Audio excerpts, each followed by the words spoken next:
It's Wednesday evening. You're listening to Mystic Moon Cafe with Wendy Schindler and Travis Short. Every week, we will interview guests that are experts in various fields of the supernatural, paranormal, unexplained, and esoteric. So sit back and let us take you on a journey to educate, enlighten, and entertain as we broaden your horizons. Now, here's your hosts, Wendy Schindler and Travis Short. You're listening to Mystic Moon Cafe. The views and opinions expressed by guests do not necessarily reflect those of the hosts, the network, or our sponsors.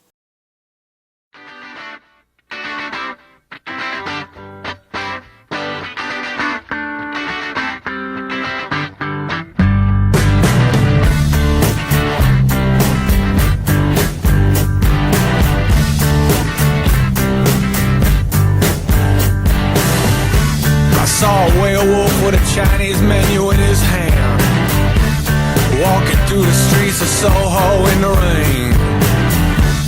He was looking for a place called Lee Ho Fooks. Gonna get a big dish of beef chow mein. Ahoo, werewolves of London. Ahoo.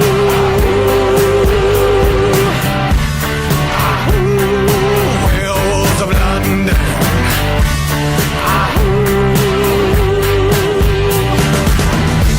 You hear them howling around your kitchen door. You better not let them in. A little old lady got mutilated late last night.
And that was Adam Sandler, the Werewolves of London. This is Wendy, here at Mystic Moon Cafe. Here, let me play that for you, Travis. I did get the, it's... you have my quote? Yeah. Well, I got the werewolf howl down. You got the, let's do, okay. Well, what are you saying? My werewolf howl was was subpar. Wolf's at the door while we get Nick on the line. Yes. Hang on.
And we're back on Mystic Moon Cafe. It is Wednesday evening, October 25th, the last Wednesday of October and the last Wednesday before Halloween. And that was Wolves at the Door, and we still don't know who did that song, do we, Wendy?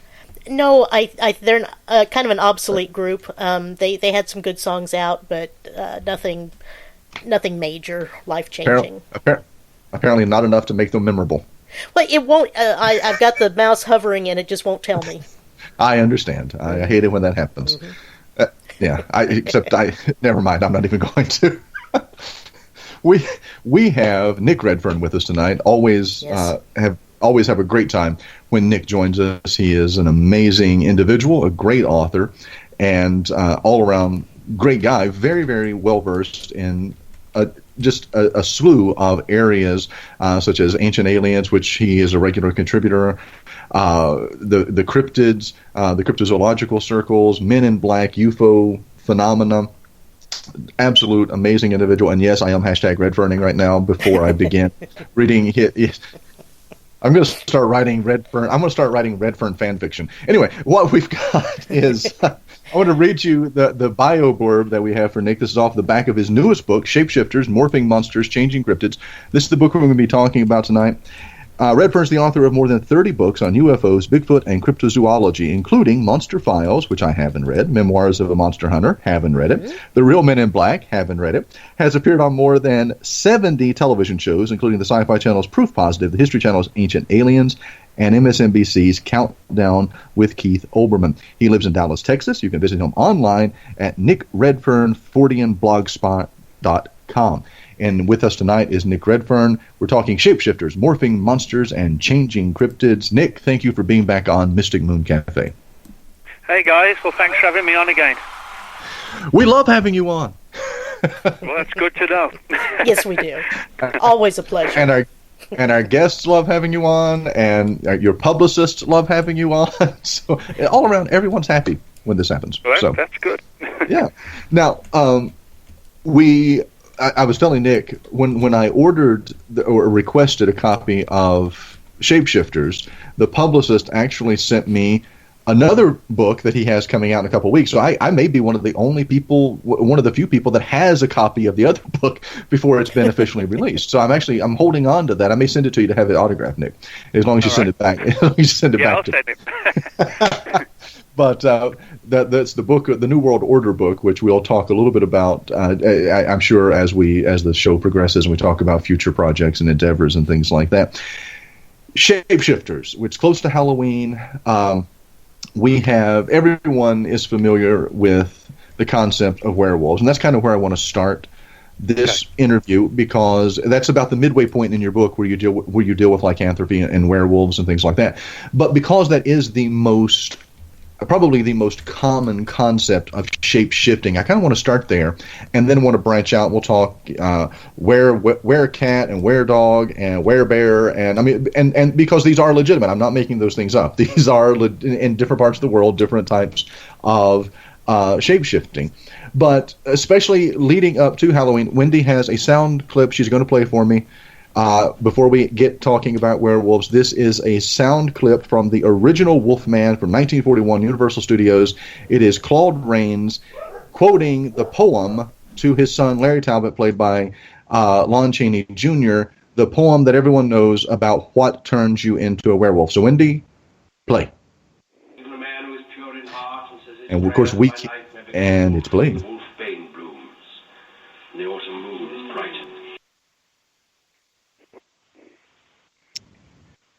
Even a man who is pure in heart and says his prayers at night can become a wolf when the wolfbane blooms and the autumn moon is bright. That is what we think of when shapeshifting, someone turning into a werewolf.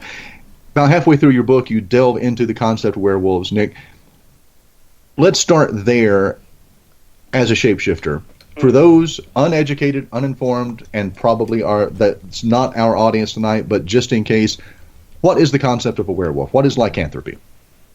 Well, that's a good question, because you're right. I think when anybody thinks of shapeshifters, they inevitably think of werewolves, because it's sort of the most iconic imagery you can have in relation to shapeshifters. And certainly tales of werewolves and sort of dog-headed, wolf-headed creatures that look vaguely humanoid. That could be one in the background, actually. I know, I think so. Wendy's shape-shifting on us. Oh, my God. Yeah, that's the little one upstairs.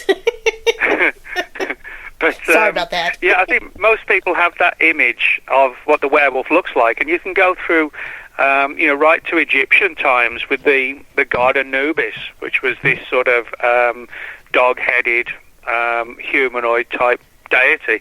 Mm-hmm. And so, in other words, you can find stories all over the place of werewolves in centuries long gone, and particularly so in like Eastern Europe and Germany, France, places like that, where they have a long history and culture of werewolf-type creatures. Now, of course, some of it is sort of folkloric in the sense that, that some of the tales border on sort of campfire type tales that we have today.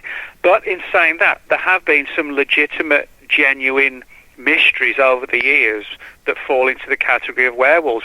One of the most famous ones of all, as a creature back in the 1700s, but was known as the Beast of Gévaudan in France. And it was a strange creature which no one could really figure out what it was. It was sort of like a large wolf-like animal, but way bigger, and would attack people, kill people, and the rumor got round that it was, a werewolf, somebody who was actively kind of changing and morphing into this creature.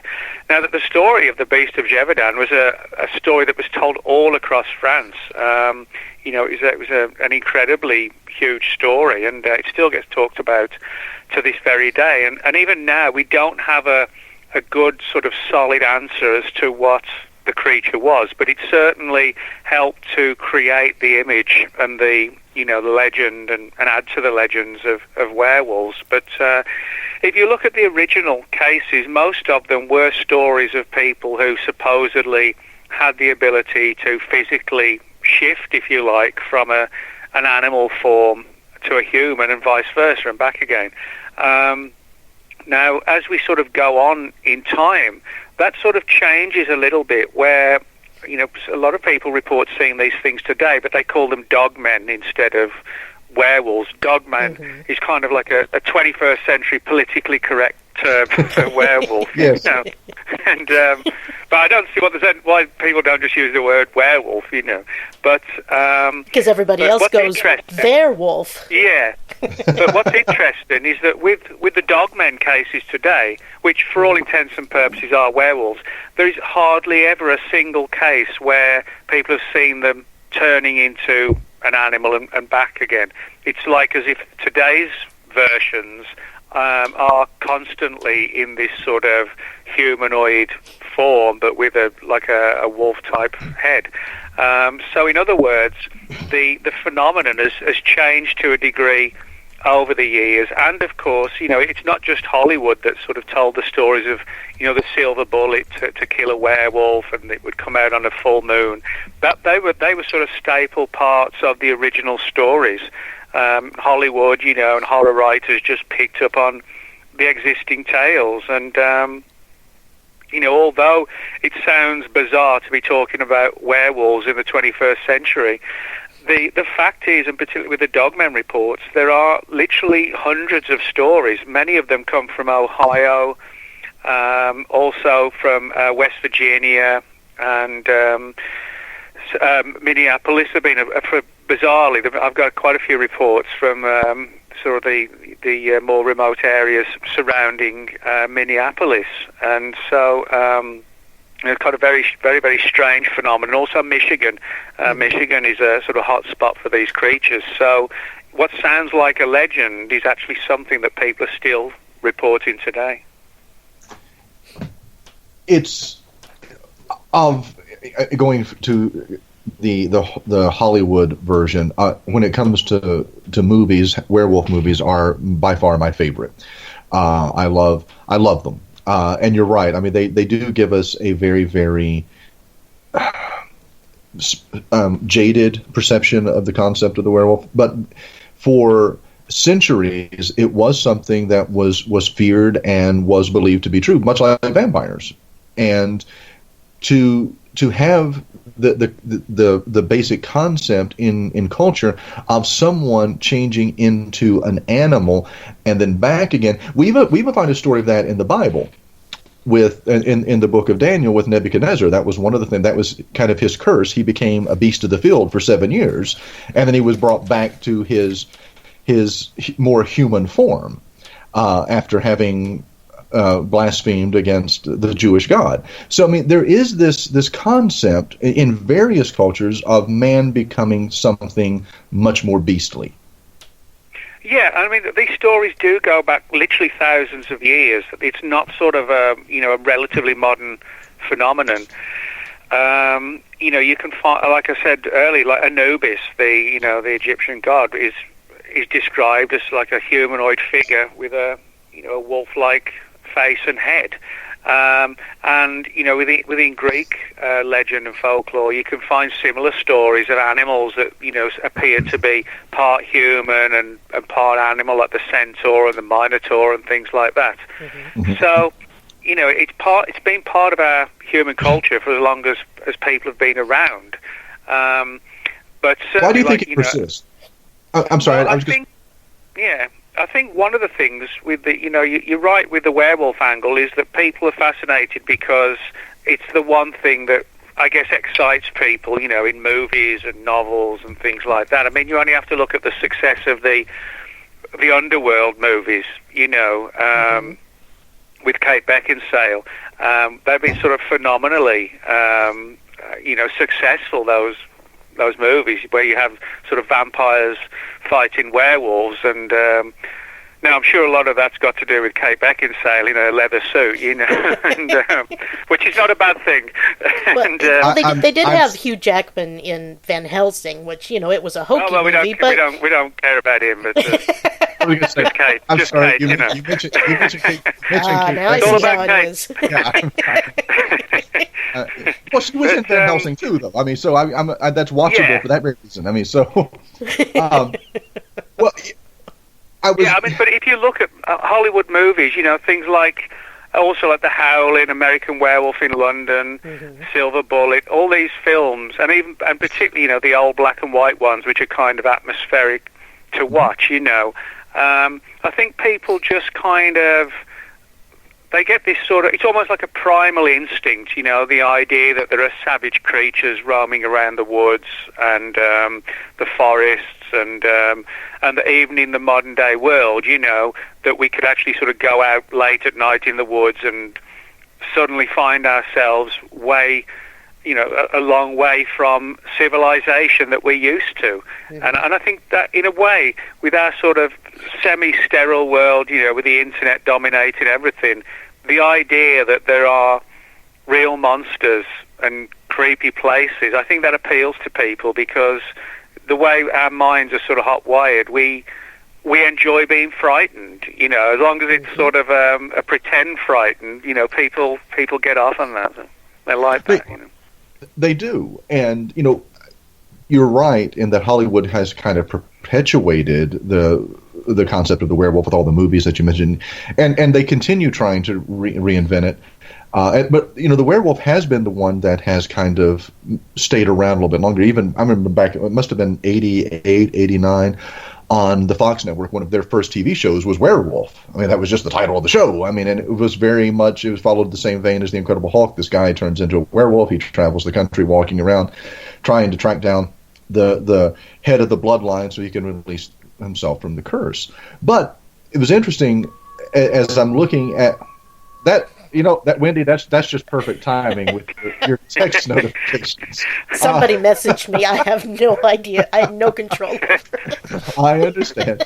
But Hollywood does seem to be fascinated with this concept because I mentioned earlier Werecats, and that is something that exists in culture. And that Hollywood even jumped on that in the 1940s, 1943. Val Lewton's The Cat People, which deals with that's right. this. That's where it comes from. The Cat People movies come from these pre-existing stories, a lot of which came out of Africa, where you have these what are known as leopard cults. Now, the leopard cults in Africa they're sort of two different angles. There's one where they would sort of have leopard gods they would pray to, and sometimes the tribal people would sort of dress up in like a leopard skin, and they would create these sort of faked claws which they would put on their hands. And in some cases, you know, they were responsible for sacrificing people, but it looked like it had been done by a leopard type animal. But it wasn't a physical or a literal shapeshift. It was a person, you know, using like skins, as I said, and fake claws to take on the form of a leopard. But in saying that, there's also a tradition in Africa in regards to these leopard cults that the sort of the witch doctors and the shaman of the various tribes could ingest psychedelics and literally transform themselves into a leopard. And that's where movies like, you know, like the Cat People and the remake in the early 80s, that's where they came from. And in the same way that, you know, everybody knows the term werewolf, the term Werecat is a very well-known one in Africa, you know, and they still have a strong belief in the idea of, you know, the Werecats and the leopard cults and things like that. And it's funny, that's actually the premise of somewhat of another Val Lewton film, The Leopard Man, which leads people to believe that this is a man who's transforming into a leopard, but it's actually a serial killer who's using a leopard's claw to go around and kill people. So that's inspired, you know, by that kind of exactly net result scenario. So, and Wendy mentioned werebears, and you mentioned, you know, there's all of these various shapeshifters or animals that are associated with shapeshifting. But one of the things that I found very interesting in the book is you kind of branch out, and it's not just men becoming an animal.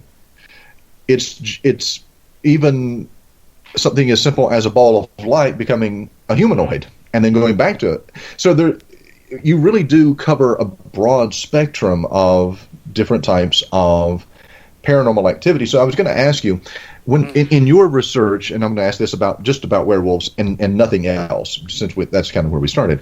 In your research and in your travels and what you've done, do you think that the concept of the werewolf/dog man, is that something that is cryptozoological, or is it more supernatural and paranormal?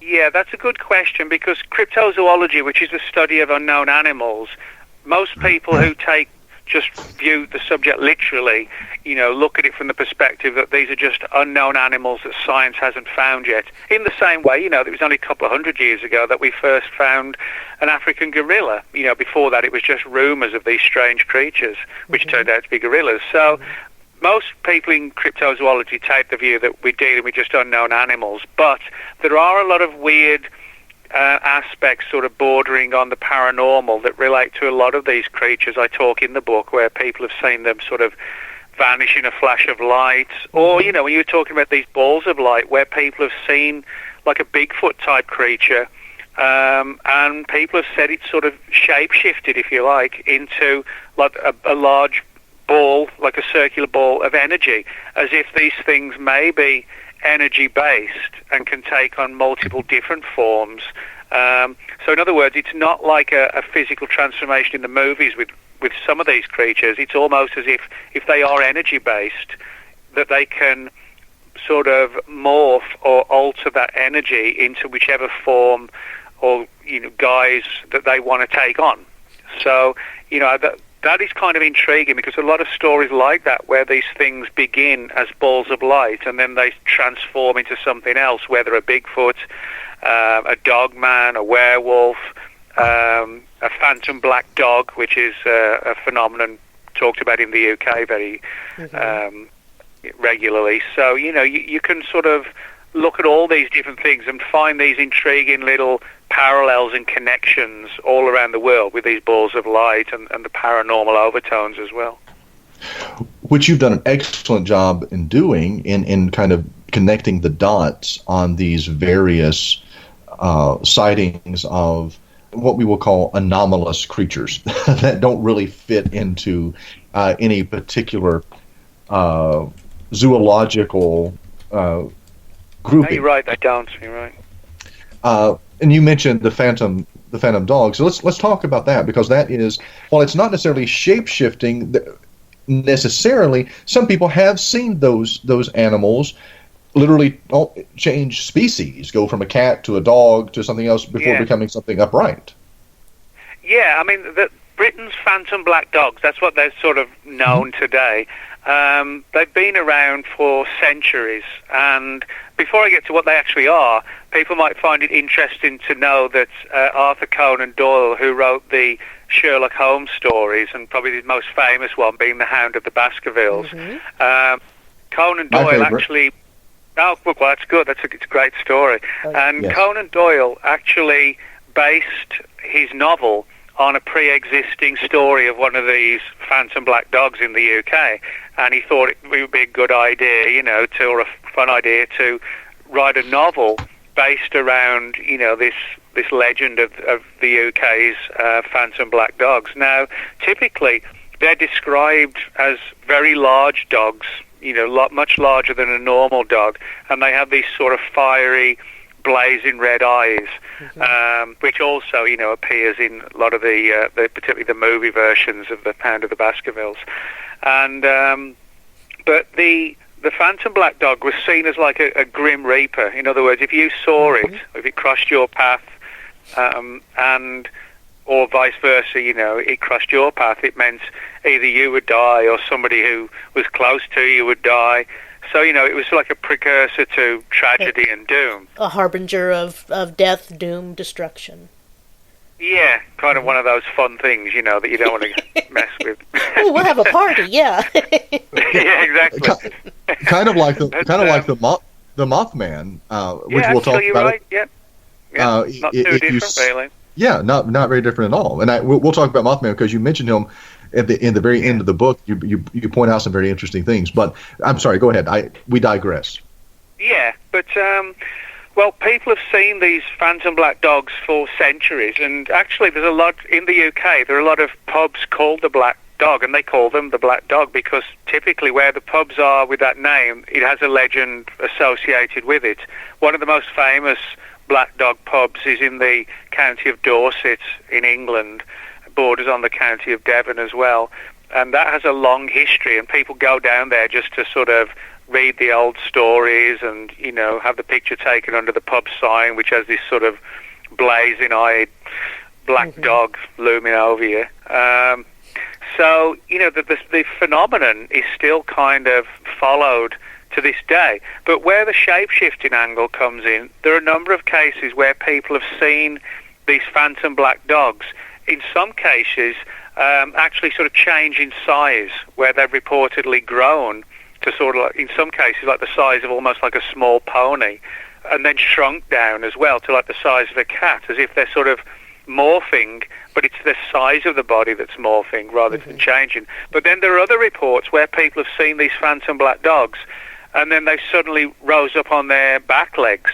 So they still look dog-like, but they're sort of walking on their hind legs. I mean, you can find pictures on YouTube, of dogs dancing and walking along because their owners have taught them how to do it, But it's not like that. It's almost like the body morphs, the lower limbs morph to where they actually walk more like a person rather than a dog trying to dance for YouTube, Well, So having a 120-pound German Shepherd myself, there's no way he could walk like that on his hind legs for more than a step or two anyway. So, that's... No, that's a good point, because, the body is so heavy and muscular Chest and bulky, heavy, and the legs are quite thin. So, that's one of the problems. But with these black dogs, they take on more of like a human-type form.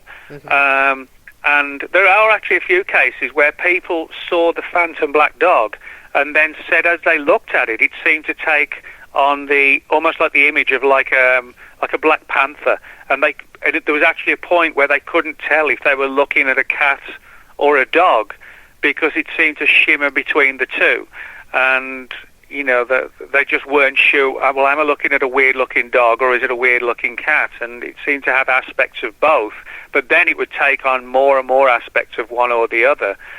So it's sort of a fascinating phenomenon because, people think of England and the UK, a lot of fog and old castles and things like that. It really is in a lot of places. And so a lot of those old traditions haven't changed for centuries. I grew up in a little village which in 1994, it celebrated its 1,000th anniversary. Oh my gosh. So, yeah, that's how old the little village that I grew up in was. And I lived within about 7 miles of 4 castles, like real castles, genuine castles. So a lot of those, although, Britain's as advanced technology-wise as the US, but you can go outside the major cities and before you know it, you really are back into the landscape and the history that existed hundreds of years ago. And, you can go into these little villages and, see some of the, like I said, the old pubs with the black dog names and, haunted castles and you name it. So. Some friends of ours are headed out to, I believe it's Scotland and then into Ireland over the top there. Oh, yeah. And it's a castle tour, and I only remember the one because of the name. It is Bolly Golly. So, Are you sure they're not going to? That sounds like I've not actually heard of that one, but some of them have really weird names. But Bolly Golly sounds like it's in India. But if they go to Scotland, they should go to Loch Ness. They'd have a good time there. Yes. June's been there, I know. Yep, that's where I want to go. Now, I have to do a parenthetical statement here. You were talking about England and all things England. My 13-year-old daughter is listening tonight. Leah is listening to this show, which is a huge plus for me because typically she listens to some of her YouTube gamers as IS Cupquake and some of the other ones while she goes to sleep, but she's chosen to listen to us tonight, and it has absolutely nothing to do with me. It has everything to do with Nick being on the show because my daughter is an Anglophile. She loves everything Britain right now. So Leah is listening tonight. Leah, Daddy loves you. I hope you rest well, and I will see you tomorrow. But I was going to say, Nick, one of the things that we haven't mentioned in talking about any of these shapeshifters that appear as large animals in England is there are no such wild animals in the English countryside anymore. No, you're right. There isn't. The last wild wolf was reportedly shot in the 1700s. Now there are occasional reports of wolves in the UK, and that I don't rule that out because they may have escaped from zoos and private enclosures, and the people didn't want to say something, and they could easily hide out. But there should not be anything like mountain lions or anything like that, cougars in the UK because the UK is relatively small and it's an island. The biggest sort of indigenous animals in the UK, are farm animals like cows. Now, the largest wild animals really are foxes, which are like smaller than a coyote, and they're just small animals. Now, again, the problem is with these big black cats we see in the UK. I mean, there are literally hundreds of reports per year, and that's really stretching it when you're trying to figure out where they come from and how they never get caught, and et cetera, et cetera.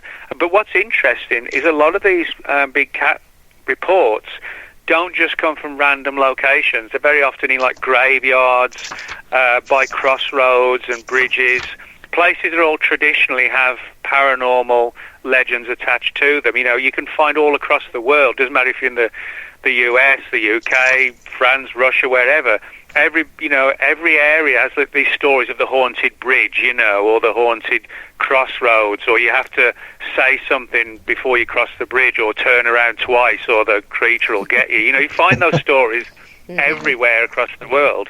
But with the big black cats that people talk about shape-shifting in the UK, as I said, you can find them in graveyards, bridges, crossroads, and I've even got a few where people have seen them inside crop circles.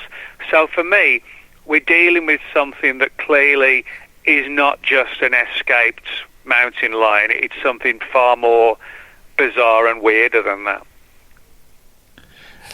Now, you mentioned. Oh, I'm sorry. No, go ahead. I'm not going to hog the interview. I after the show, she treats me really nice on the show, Nick, but afterwards she really rips me a new one whenever I hog the interviews. He needs it. It keeps him honest. Well, I was just curious if you have visited places like Canuck Wood. Is that right, Canuck? Or Canuck Chase? Canuck, okay, Canuck. My bad. Canuck, yeah. And the Bridge 39 in Shropshire and those type of places. I didn't know if you had done on the job, sightseeing. Yeah, actually, all the pictures in the book were all taken by me on location. Oh, fantastic. So that's one of the things I think's always important. If you're going to go on like a monster hunt, a creature, any type of creature, yes, you can find a lot of really good information on the internet, but you won't actually find Bigfoot on the internet, or the Chupacabra. You've got to go looking for it. So, but I enjoy, road trips, expeditions. They're fun, and hopefully productive in terms of finding information. So I think it's always important to get out to the locations where these things have been seen, not just so you get a good appreciation of the area and the landscape, but also to speak to the local people. What I do if I sort of, pull into town and I'm looking for something, I just wander around town and ask, the local gas station or the restaurants, hey, I'm in town writing books and looking into the legend of, the local legend. And people often are very happy to talk, and you get a good conversation going. So that's why I think it's important. And also, I think if you're reading a book, you want pictures so you visualize the area. I think there's nothing worse than reading a good book that's really descriptive, but there are no pictures, Right. I think people like to see the locations, and they can sort of imagine themselves there and what it looks like and what it would be like to be there. So. Absolutely. There you go, Travis. Your turn. I can talk again? Okay. You can talk again. I'm coming out of adult timeout. I get to actually ask a question now. No, I was, and what Wendy asked segues nicely into what I was going to ask, which is you talk in depth in one of the chapters about a particular shape-shifting man-ape, ape-man, whatever that frequented bridges there in. And I wanted to find out the man monkey, yes, the man monkey, and the bridge. Why do you? Well, first of all, let's talk about that particular animal and I use that in quotes, that particular animal. But what do you think the significance of the bridge was, or was the one, or was it just happenstance that the sightings were near a bridge? Well, as I said, there are sort of classic places around the world where time and again you see paranormal things. Like I said, bridges, crossroads, things like that, cemeteries, old graveyards. Whether that's something that's more folkloric, it's hard to say. But the case that you're talking about, this one involving a creature that was seen in central England called the man monkey, and the sightings first began in January 1879, and ironically, this was only where I grew up as a kid. This was about 20 miles, maybe 25 miles away at the most, and so this was actually, as a teenager, probably the first thing I ever personally investigated. Before that, I'd just been sort of reading books and magazines and whatever, and this is the first time I actually went out on an investigation to the area. Now, what happened was that in January 1879, late one sort of cold winter's night, a guy was crossing this bridge 39, on what's called the Shropshire Union Canal. Now, the bridge is sort of unusual because it's the same height as the road, and the bridge is still there to this day. It's just been modernised, that's all, but it's still there. But below it, there's like a huge dip. So the canal itself, which runs under the bridge, is actually about 60 feet below the road. It's just this huge dip. And the guy was pulling his horse and cart across the bridge when suddenly this strange ape-like animal came bounding out of the woods. And it wasn't like a Bigfoot-type creature. It was like something along the lines of, in terms of size, like a chimpanzee, but slightly bigger and more muscular, and reportedly bounded onto the back of the cart and terrified the horse, and then jumped off and bounded into the darkness. And then, being a good English chap, first thing he did, he ran to the local pub to get some beer to calm his nerves. And ever since then, the creature's become known as the man-monkey, because it was sort of man-like but hairy like a monkey. Now, there are actually a couple of weird aspects that link this to shape-shifting. Now, one of them, back in the sort of 1700s and 1800s in England, there was this belief, particularly in some of the more isolated little villages and towns, there was this belief that if you were a murderer, if you killed someone or you committed suicide, you would come back in like a spectral form of a strange, monstrous creature. So the theory was that maybe somebody at the bridge had killed themselves, and it did so happen that a man's body was found in the canal just before the creature was seen. So that kind of sort of amplified and emphasized, this belief that the soul would come back in a monstrous form if it did something bad in this life. But there's another angle to this as well, which is like a really creepy one. That there have been a number of cases where people have been out at the bridge, and I should stress, people are still seeing this creature to this day. So it clearly cannot be a flesh and blood animal to have lived, for 140 years or whatever. But people still see it. But what's really weird is that some people have been out there late at night, sort of peering into the darkness, and they've heard what sounds like a baby crying, like a human baby. And of course, like most people, you would think, well, somebody's dumped a baby, they don't want it, so you've got to go and look for it quickly before it gets hypothermia or whatever. And when people get into the woods below the bridge, where it's very dense woods and very dark and, no lights or nothing, people have, followed this crying baby, and before they know it, they're sort of 60 to 70, 100 feet into the woods. And then they sort of hear this snarling, growling sound, as if they'd been lured into the woods by the creature, not physically shifting, but mimicking, of a human. In other words, it's not a literal shape shifting, but it's like a voice shifting angle where they're mimicking the cry of a baby in distress. And there are a lot of cases around the world similar to that involving Bigfoot type creatures. So, this is like a really weird one, the idea that you find yourself sort of plunging into the depths of the woods, frantically looking for this baby, and then before you know it, you're in the middle of nowhere, and then people recognize or just have this innate feeling that there's something watching them, and they just flee the area, realizing that it wasn't a baby after all. It was something, sort of voice shifting rather than shape shifting.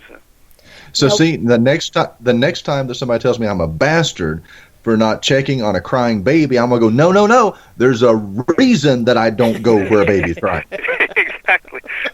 It may not be a baby, damn it. Yep. And funnily enough, to give you another example of this, there's a town not too far from where I live here in Texas. I live just outside Dallas. There's a town about 40-minute drive away called Ennis, and that has a Bigfoot tradition attached to it at a local bridge there. And the nearby cemetery is called Crier Creek Cemetery, and the reason it's called Crier Creek is because there was a legend of like a supernatural entity that would always hang around by the bridge and the cemetery, and it would be crying. So it's interesting that there are also Bigfoot reports around this bridge as well. It's very similar to the man-monkey story in the UK. Now, I remember growing up and being out at Grandma and Grandpa's ranch, and Grandma had peacocks out there, and those son-of-a-guns would holler in the middle of the night, and it sounded like a woman screaming. Let's bring up 6- and 7-year-old Wendy straight up out of bed, right? Yeah. I mean, in fairness, a lot of animals, do have really strange sort of vocalizations, as they call them. I mean, like some big cats, that they sound like they're screaming. English foxes they sound, with their cries actually sound like a woman screaming. So, you do find things that, unless you're sort of fully conversant with a lot of wild animals, you could actually get mistaken in some cases for something else. Like Cary Grant and Bringing Up Baby. Excuse me. Yes, as a matter of fact, that's very much what it's like. But now, one of the other things, and we mentioned it just a second ago, Nick, and I want to come back to it because you actually devote an entire chapter, and I marked it. I think it's chapter 11 in the book, "Blinded by the Light." You tell a very intriguing story from the 60s about a woman who saw basically shape-shift. I don't know I don't know how to say it. She saw a shape-shifting being as a ball of light turned into something else, or the light shape-shifted into something. But this was actually taken very seriously by the Ministry of Defense there in England. Yeah, I think most people realise or know that over the years, various governments around the world have investigated things like UFOs and alien encounters. But it's less well known that a lot of government agencies have investigated, a massive amount of other weird things like psychic phenomena, ancient mysteries like the pyramids, and you can find the British government at one point, the military, did a search for the Loch Ness monster and analysed film footage. So you do find government agencies, looking into paranormal phenomena. But the one you're talking about, I actually found this at the British National Archive, which is where all the declassified government files are held. And this particular report was about 3 or 4 page long report where this woman who was living at the time in a little village in the English county of Wiltshire, and the village is called the village is called Avebury. And Avebury is a little village in the county of Wiltshire. It's actually right in the heart of where the crop circles appear every year in the UK. Now, the woman lived in this little village, and Avebury is a very famous village in the UK because it has this gigantic stone circle, not like the more famous Stonehenge, which has these gigantic stones, sort of 25 feet high and weighing multiple tons. The stones at Avebury are around about 6 to 8 feet tall, and they're spread much further and wider. So although the circle isn't structurally as big as Stonehenge, it's sort of spread more wider and further. And it's sort of almost like a magical kind of place, really. You sort of expect Harry Potter to come and stop by, and, that's literally how it looks, like an old village that hasn't changed, with all these standing old stones that they used to pray to, as temples, etc. But in the story, or I won't say the story, but in the documents, it talks about how this woman who was living in Avebury in the early 1960s, one evening she was taking a stroll around the stones, and she saw this ball of light floating not in the sky, but literally like at head level, so it's sort of 5-6 feet high off the ground. And she was described as literally like a glowing, imagine you've got something like a tennis ball, it was just glowing, it was like that, but floating through very slowly through the sky.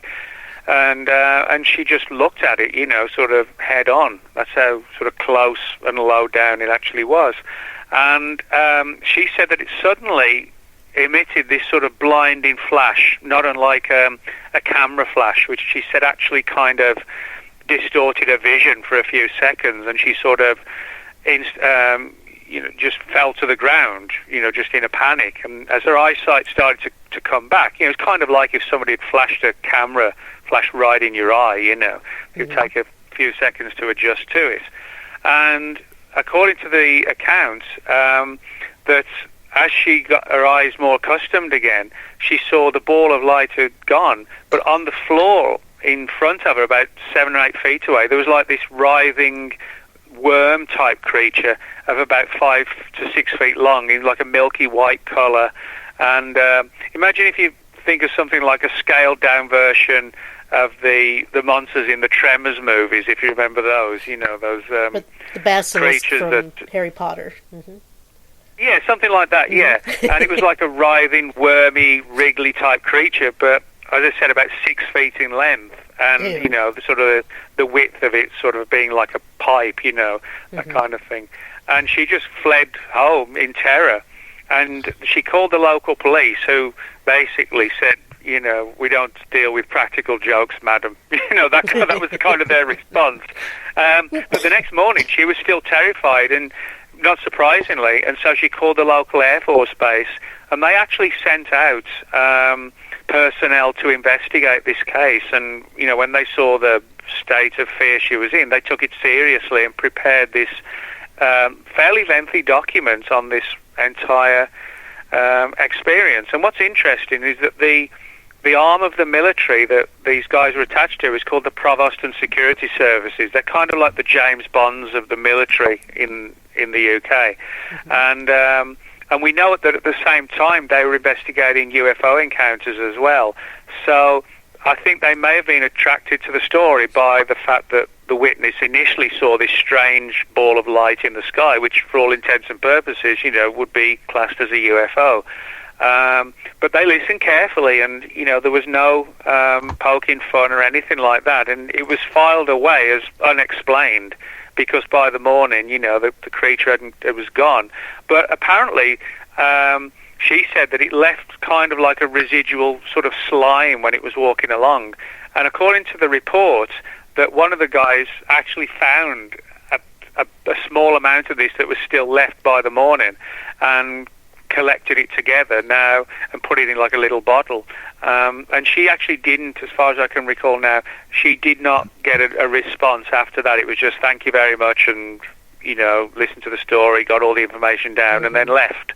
But it's like a fascinating story because they're actually not few and far between, government investigations of weird stuff. It's just a matter of knowing where to find them and look for them in the old archives. It's sort of like a lot of these old files in the UK and the US aren't necessarily always that well, sort of logged and catalogued. So sometimes you can find yourself, it's kind of cool, going through dusty old archives and then hoping you're going to find, something really weird. So. A lot of research involved. Yep. Mm-hmm. And you always find something weird. You never fail to come up it's his with superpower. It is. Mm-hmm. It is. Now, but I want to go back to the ball of light for a second, and you mentioned it briefly about the connection with this particular geographic location with crop circles. Glowing lights have been associated with crop circles for years. So we're chasing glowing balls of something upstairs, apparently. She apparently is. Wendy's shapeshifting again. Wendy, I told you, save that for the coven. Stop doing it on the show.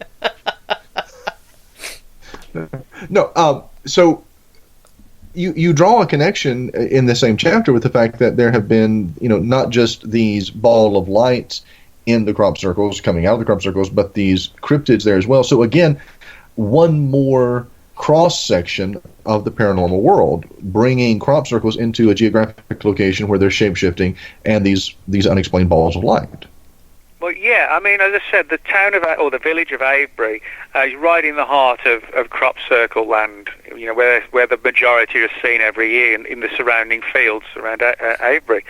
Now, what's interesting, I got one story that I talk about in the book where a friend of mine, Matthew Williams, back in the 1990s, Matthew was out in a crop circle at sort of like 2 a.m. in the morning and with a friend, and they were just sort of monitoring the fields and looking around to see what was going on.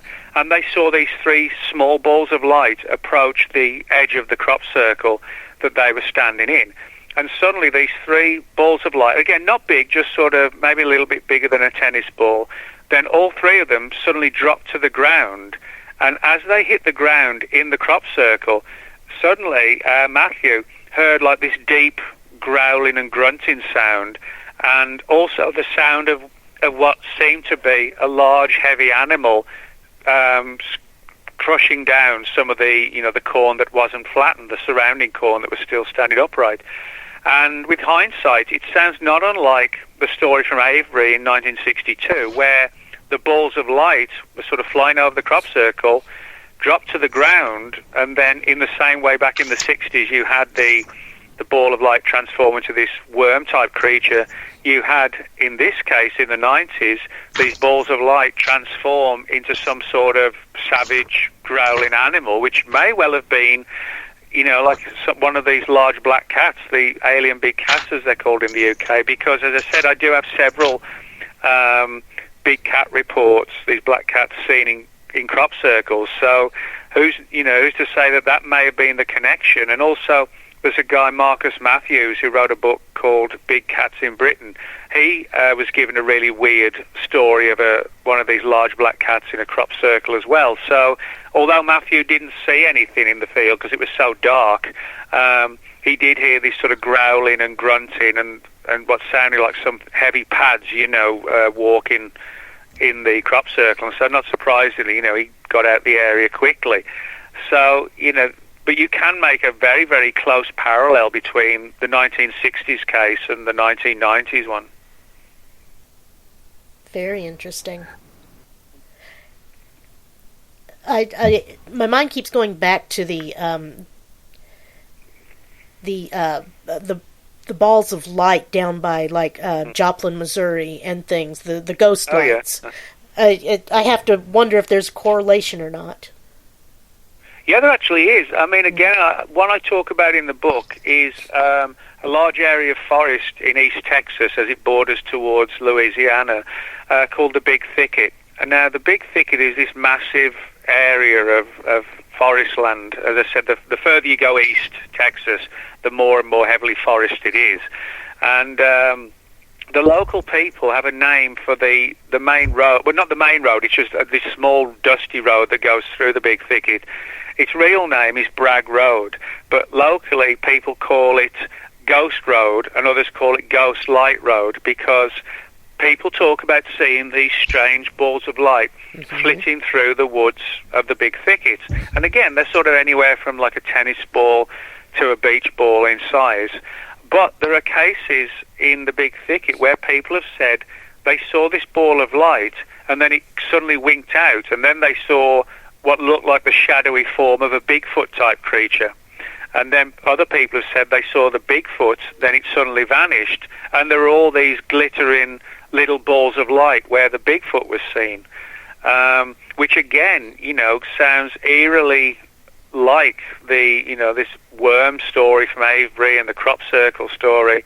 We're seeing, when we look into it, we see these intriguing little similarities, even though, the Big Thicket, Texas, is thousands of miles away from Avebury, England, and yet we're seeing something extremely similar where this energy form in the ball of light seems to have the ability to take on multiple kind of monstrous forms.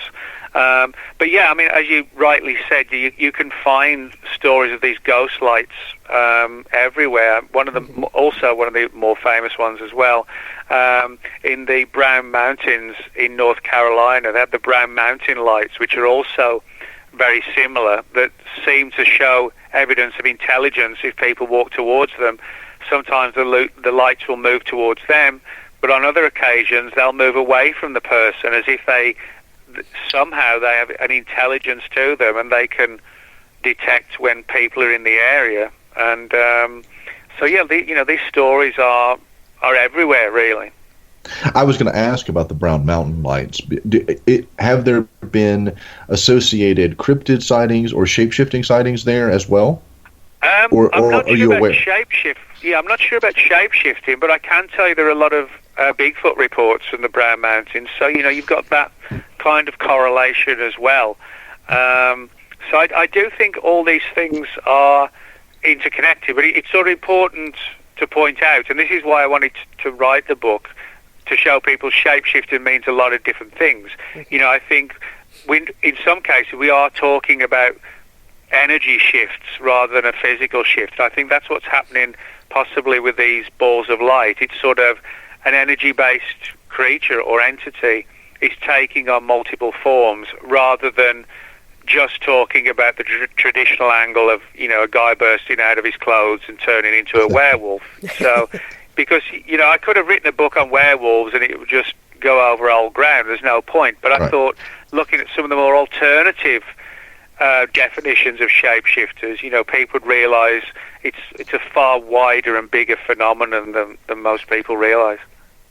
And that's one of the things I love about every book that you write is you always tackle a topic that is well known. I mean, we're talking shapeshifters, we're talking werewolves, we're talking those, but you always find a new way to breathe life into it from a very different perspective. And you always bring new research, and you always bring original stories, and you always bring this totally fresh perspective to stories that we've heard many, many times before. And I love that about your books.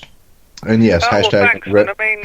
That's good to know that, because I always, when I'm planning on writing a book, I always take the view that as well as being a writer of books, I'm also a reader of books. And as a reader, you don't want to just pick a book up and to find it's basically stuff that everybody knows, or it's pulled from 10 or 20 different books. So, I always try and go with brand new material, or even if it's old material, but that's not been seen before, because I think that way people feel they have value for money, and they actually, have access to brand new material, which I think is a good thing as well, rather than just, oh yeah, we've just heard this case time and time again, or whatever. Right. Now, you've mentioned, and we've mentioned Bigfoot a couple of times in association with shapeshifting. Bigfoot is not typically associated as a shapeshifter, but you do point out in your book there are instances where it seems to almost be the case. Yeah, as I mentioned, there are some of these cases from the Big Thicket area and elsewhere where Bigfoot creatures have been seen, where you have these almost like energy balls of light flitting around, and then suddenly they're gone, and the Bigfoot's in its place, or vice versa. There are a few cases in the United States, like the man-monkey story, where they mimic the cries of a baby. And there are similar ones to that in India and also in South America. Very similar stories to that have come from those areas as well. But there are some cases where people have seen Bigfoot and it's literally just vanished. It's like dematerialized, as if it's sort of jumped into another dimension, and which I actually think could be the case. I think that's why these creatures could be so elusive, because, we're talking about 7 to 8 foot tall ape-like animals living in the United States, and we're still not able to catch them. They don't get hit by vehicles, bullets never affect them. So I think there's something much weirder about Bigfoot than meets the eye. That doesn't mean there isn't a physical aspect to them. I think there is, but I think there's another side to the phenomenon as well, which explains, or if we could understand how it explains it, but it goes towards explaining why they're so elusive, and why they can be seen within 20, 30 miles of a major city and still not get caught. It's not like we're talking about something the size of a mouse which could hide from us. We're talking about some lumbering, huge creature. So yeah, I think there is a shape-shifting angle to Bigfoot, and I also think there's like a like a multi-dimensional aspect to it as well. I always find it interesting. Nobody's ever found the bones of the deceased Bigfoot either. So I always go, something is off. Something is odd, weird, mystical. We'll call it mystical and go from there. Yeah, right? that's a good way of putting it. Yeah, I mean, there's no doubt in my mind, Bigfoot. These creatures exist. It's not obviously just one. People say Bigfoot. They think it's one running around. It's not. There's clearly a phenomenon, but I don't think it's just like a North American equivalent of an African gorilla. It's much weirder than that. Mm-hmm. I agree. Now, another aspect of, and I want to deal with land-based shapeshifting. I want to kind of get into, because there's a whole chapter where you deal with shapeshifters of the water, and I do want to talk about that. And then I said, you mentioned Mothman towards the end of the book. I want to talk about that aspect, and then you also bring up Men in Black and Black-Eyed Children and their relationship with shapeshifting. And I think that's an angle that most people are not aware of, so I want to talk about that. But one of the aspects, when we talk about shapeshifting, we would be remiss if we don't talk about the Native American culture of skinwalkers. The Naglashi. Yeah. Well, yeah, I mean, the skinwalker phenomenon is one of the, I guess, most visible today. You know, a lot of people heard the term skinwalker, and I guess one of the things that sort of denotes the skinwalker is that reportedly, you know, they're extremely dangerous. They're not the sort of things you want to cross paths with. Evil, even. Yeah, exactly, evil. Now, there are actually different aspects, depending on sort of the Native American cultures and the tribes and the legends and the lore, etc. Mm-hmm. There have been sort of a few, you know, I won't say, kind of like changes, not so much changes in the story, but different areas have slightly different beliefs. In some cases, people believe that by sort of wearing, you know, the skin of a wolf, they can sort of kind of almost change into a wolf-like creature.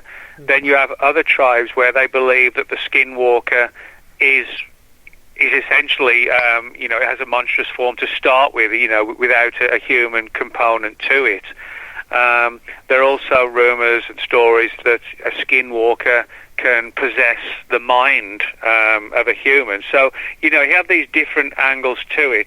But one of the most primary angles, if you like, or images that the skinwalker turns into is like a gigantic wolf, you know, much bigger than a normal wolf. Mm-hmm. And interestingly enough, in some cases, people have described the skinwalker when it's in its wolf-like state, standing up on its hind legs.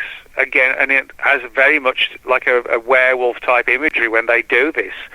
And there are a lot of sinister aspects too, where people claim to have got close, you know, very close proximity to a skinwalker, and then they've fallen seriously ill, almost as if they've been like supernaturally infected in some way by the creature, by close proximity to it.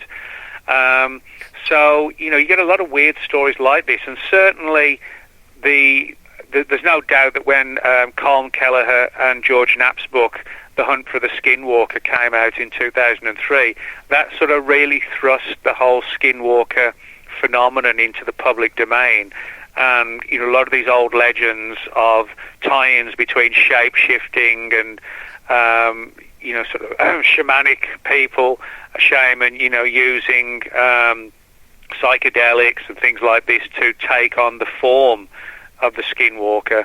You know, so it's like a multifaceted phenomenon with different aspects and different angles and beliefs, you know, depending on who you actually speak to.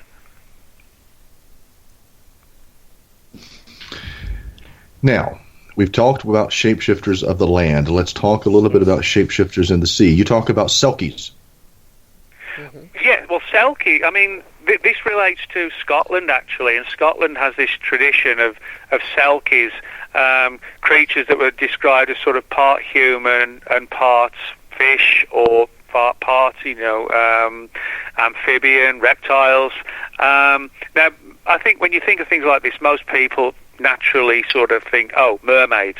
But if you think of like the mermaid, so to speak, you know, that would be, I mean, for people who might believe in mermaids, which personally I don't, but, you know, the legends are that they are a creature that they look like that all the time. You know, they're sort of half human, half fish. So in other words, they're not particularly what you would call shapeshifters, you know. But we do have these other stories that, you know, kind of relate to what is known as the Selkie. The idea that you have this sort of half human, half, in some cases, like a seal-like animal, mm-hmm. and they can transform from one to the other. They can come on land and take on the form or the guise, if you like, the appearance of a human, but then they take to the water and they have this more like a seal-like appearance to them as they sort of, you know, sort of dive through the water. If anybody's seen a seal, you know, sort of diving through the waves, etc. Mm-hmm. And the people of Scotland have had those legends and rumours of the Selkies for centuries, and they could be They could be friendly, they could be manipulative, they could be dangerous. In some cases, you know, they would lure sailors to their deaths. In other cases, they would help steer like a ship in the fog back to the land. You know, where the stories and the legends begin, and, you know, is there a truth to them? That's one of the big questions. But I mean, when we're talking about creatures of the water, you know, that's actually not the most intriguing one when it comes to Scotland and shapeshifters. We have to sort of return back to the Loch Ness Monster, which we sort of briefly touched on earlier. Now, people think of the Loch Ness Monster today, I think, you know, if you go there, you're going to see this creature, if you're lucky enough to see it. It's like a long neck and a humpback, and it has 4 flippers. That's sort of the classic image that people have, like a plesiosaur, which was a marine reptile which was around when the dinosaurs were around. And the theory is that when, after the last ice age and Loch Ness became landlocked, you know, nothing could get in or out because of the massive ice flows, the colonies of plesiosaurs got stuck in there. But there are a lot of weird and supernatural aspects to a lot of the Loch Ness stories. One of the interesting ones is that back in the 16 and 1700s, long before the term Loch Ness Monster or Nessie were created, people who lived in the area saw these creatures that they called kelpies. And the kelpie, or the term kelpie, means water horse. And people would see this strange creature in the waters of Loch Ness. And the water horse supposedly could take on the form of multiple different animals, one of them being like a black horse. And the legend was that it would entice people to come to the edge of the shore of Loch Ness, and then it would grab the person and take their soul down into the depths of the loch. That was the legend. But the kelpie could take also on the form of a beautiful woman, a horse, and also like a shaggy, hairy creature, not unlike Bigfoot. Now, what's interesting, you know, so you've got this kelpie, which was a shapeshifter at Loch Ness in the 16th and 1700s. Now, when in the 20th century, people began to see strange creatures in Loch Ness that became known as the Loch Ness Monsters. And the only reason why there was a sudden increase in the 1930s of sightings was because up until then, Loch Ness actually didn't have any really good roads around it. You just couldn't drive around it at all. And then in the 1933, a new road was built all around the loch. So finally, people could drive around and go there to vacations, etc. So that's why there was a sudden increase in sightings, because people could actually get to Loch Ness by then.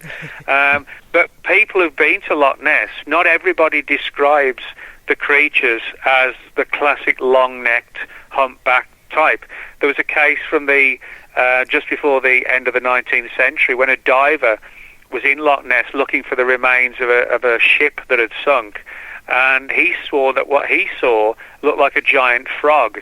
There are some cases where people have described it as looking like a giant worm with no humpback, just like no long neck, just something like a worm or a snake.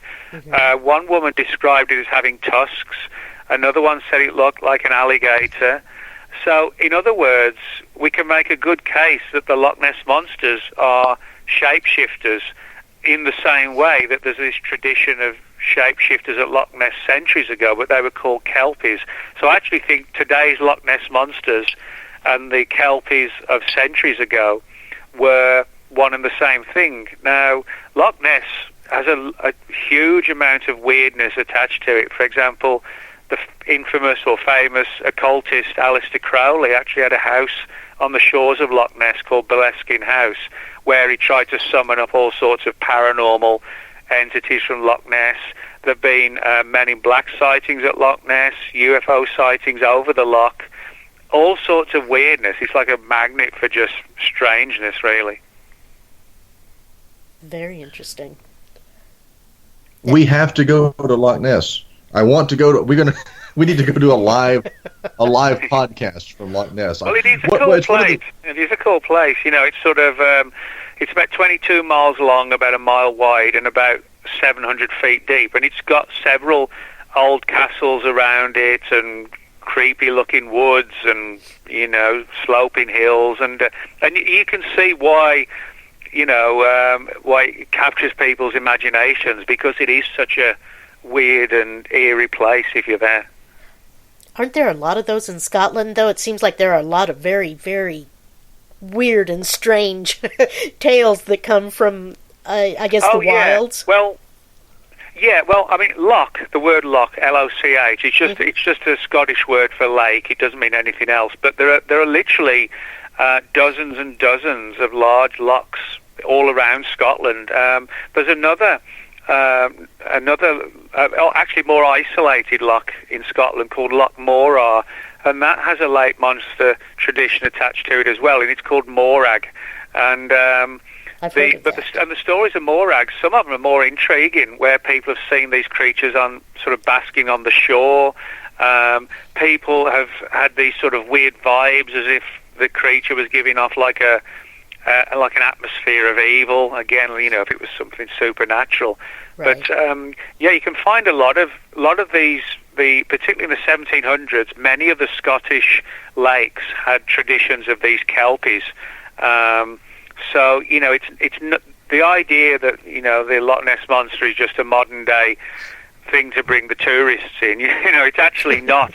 But you just have to dig into it to realise how long these stories go back. I mean, it's literally sort of like 400 years where there's multiple reports. But the first report was actually more than 1,000 years ago, and recorded by a man named Saint Columba, who supposedly was at the lake when a man was killed by one of these creatures while he was swimming in the lake. So that's perhaps a good nod to say that don't go swimming in Loch Ness. You might end up with somebody or something's dinner. Yeah, not a good thing. Not a good thing. There's better ways to go. Yes, definitely. I was going to ask in relation, because there, you have Lake Champlain here in the U.S. and other lake monsters.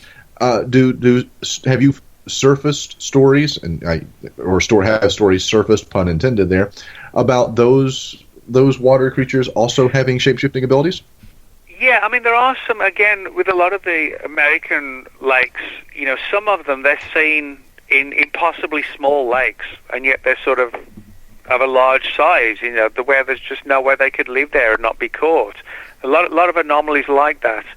And in some cases, again, people have talked about, like Champ in Lake Champlain. Some people have said, they saw something that just looked like a gigantic snake. Others said they saw like a humped back, and it cannot be both. It has to be one or the other, unless there's again something weird going on. Mm-hmm. But and Scandinavia has a long tradition of lake monsters as well, and many of those are sort of linked with, if you see one of these things, it's like disasters on the horizon, that kind of thing.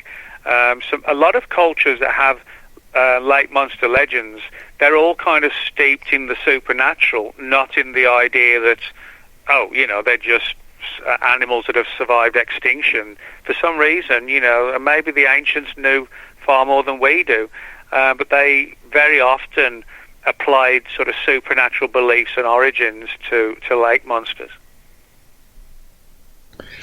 Now, I want to jump out of the water, and we're going to come back on dry land.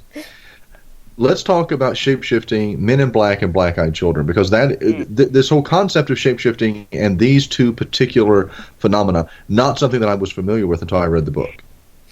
Yeah, well, actually, it wasn't something I was too aware of until the witnesses who contacted me, agreed to be interviewed, and the whole thing came tumbling out. But the black-eyed children story that you're talking about, this was a case where, fortunately, I was able to interview the witness personally, and she told me this really weird, creepy story of the black-eyed children. Now, it's one thing to have an encounter with the black-eyed children, which is kind of chilling enough in the first place, but then to find, it's tied with shapeshifters as well.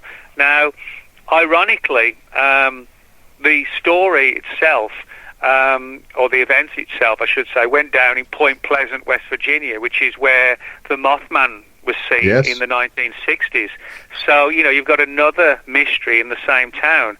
But the the woman I interviewed, she told me how she'd had this very traumatic experience in 2012, and she worked shifts at a restaurant.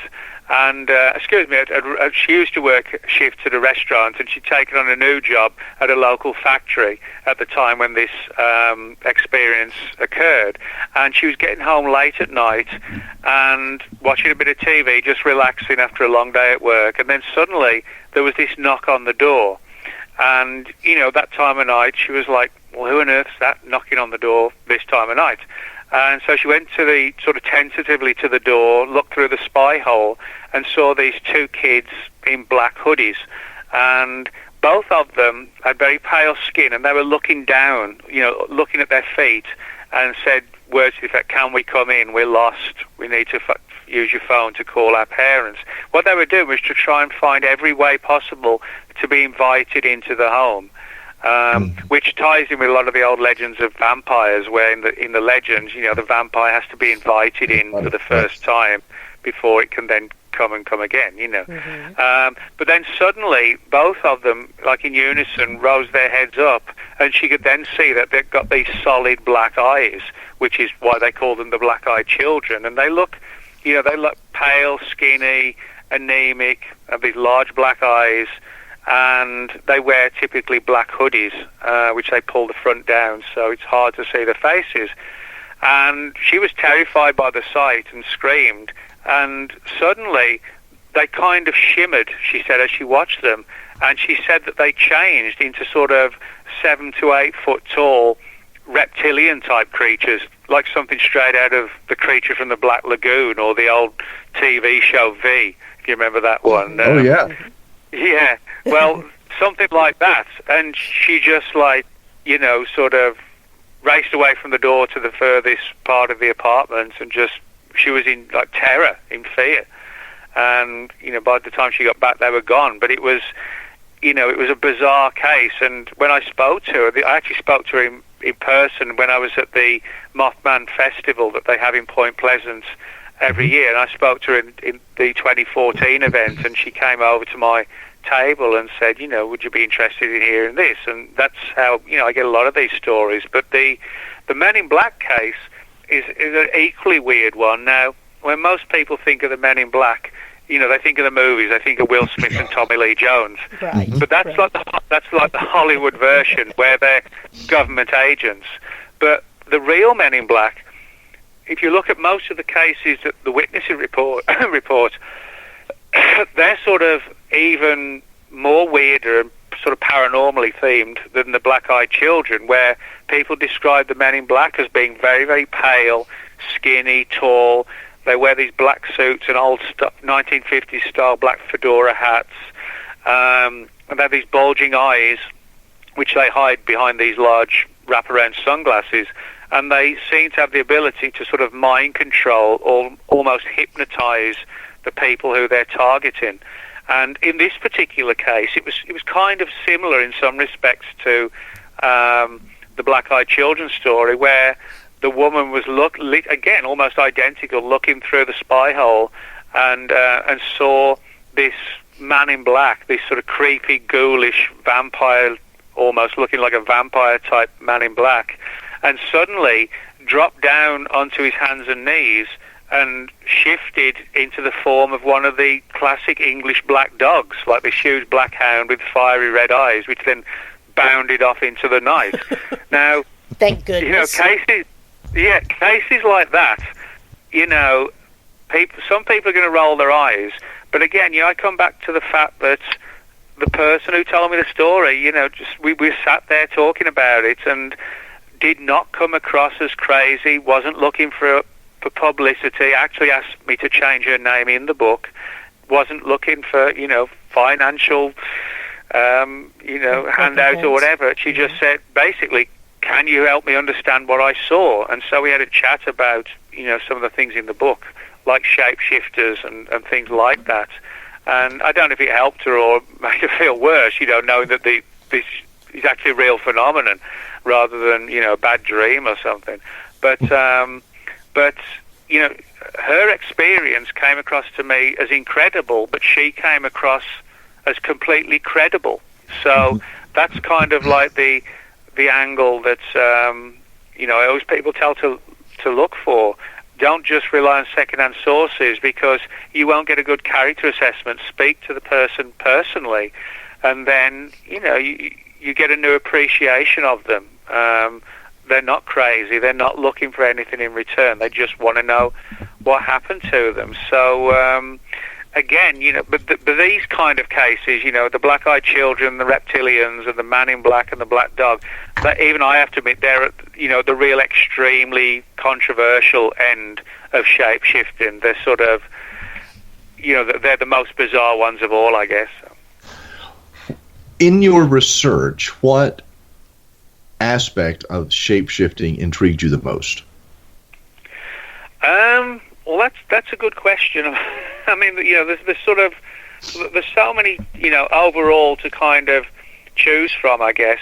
But one of the things that kind of really intrigues me, because it sort of relates to things I've investigated personally, would be the Chupacabra. Now, the original Chupacabra reports began in Puerto Rico in 1995. And since then, and between then and now, I've been to Puerto Rico probably 8 or 9 times on different expeditions looking for these creatures.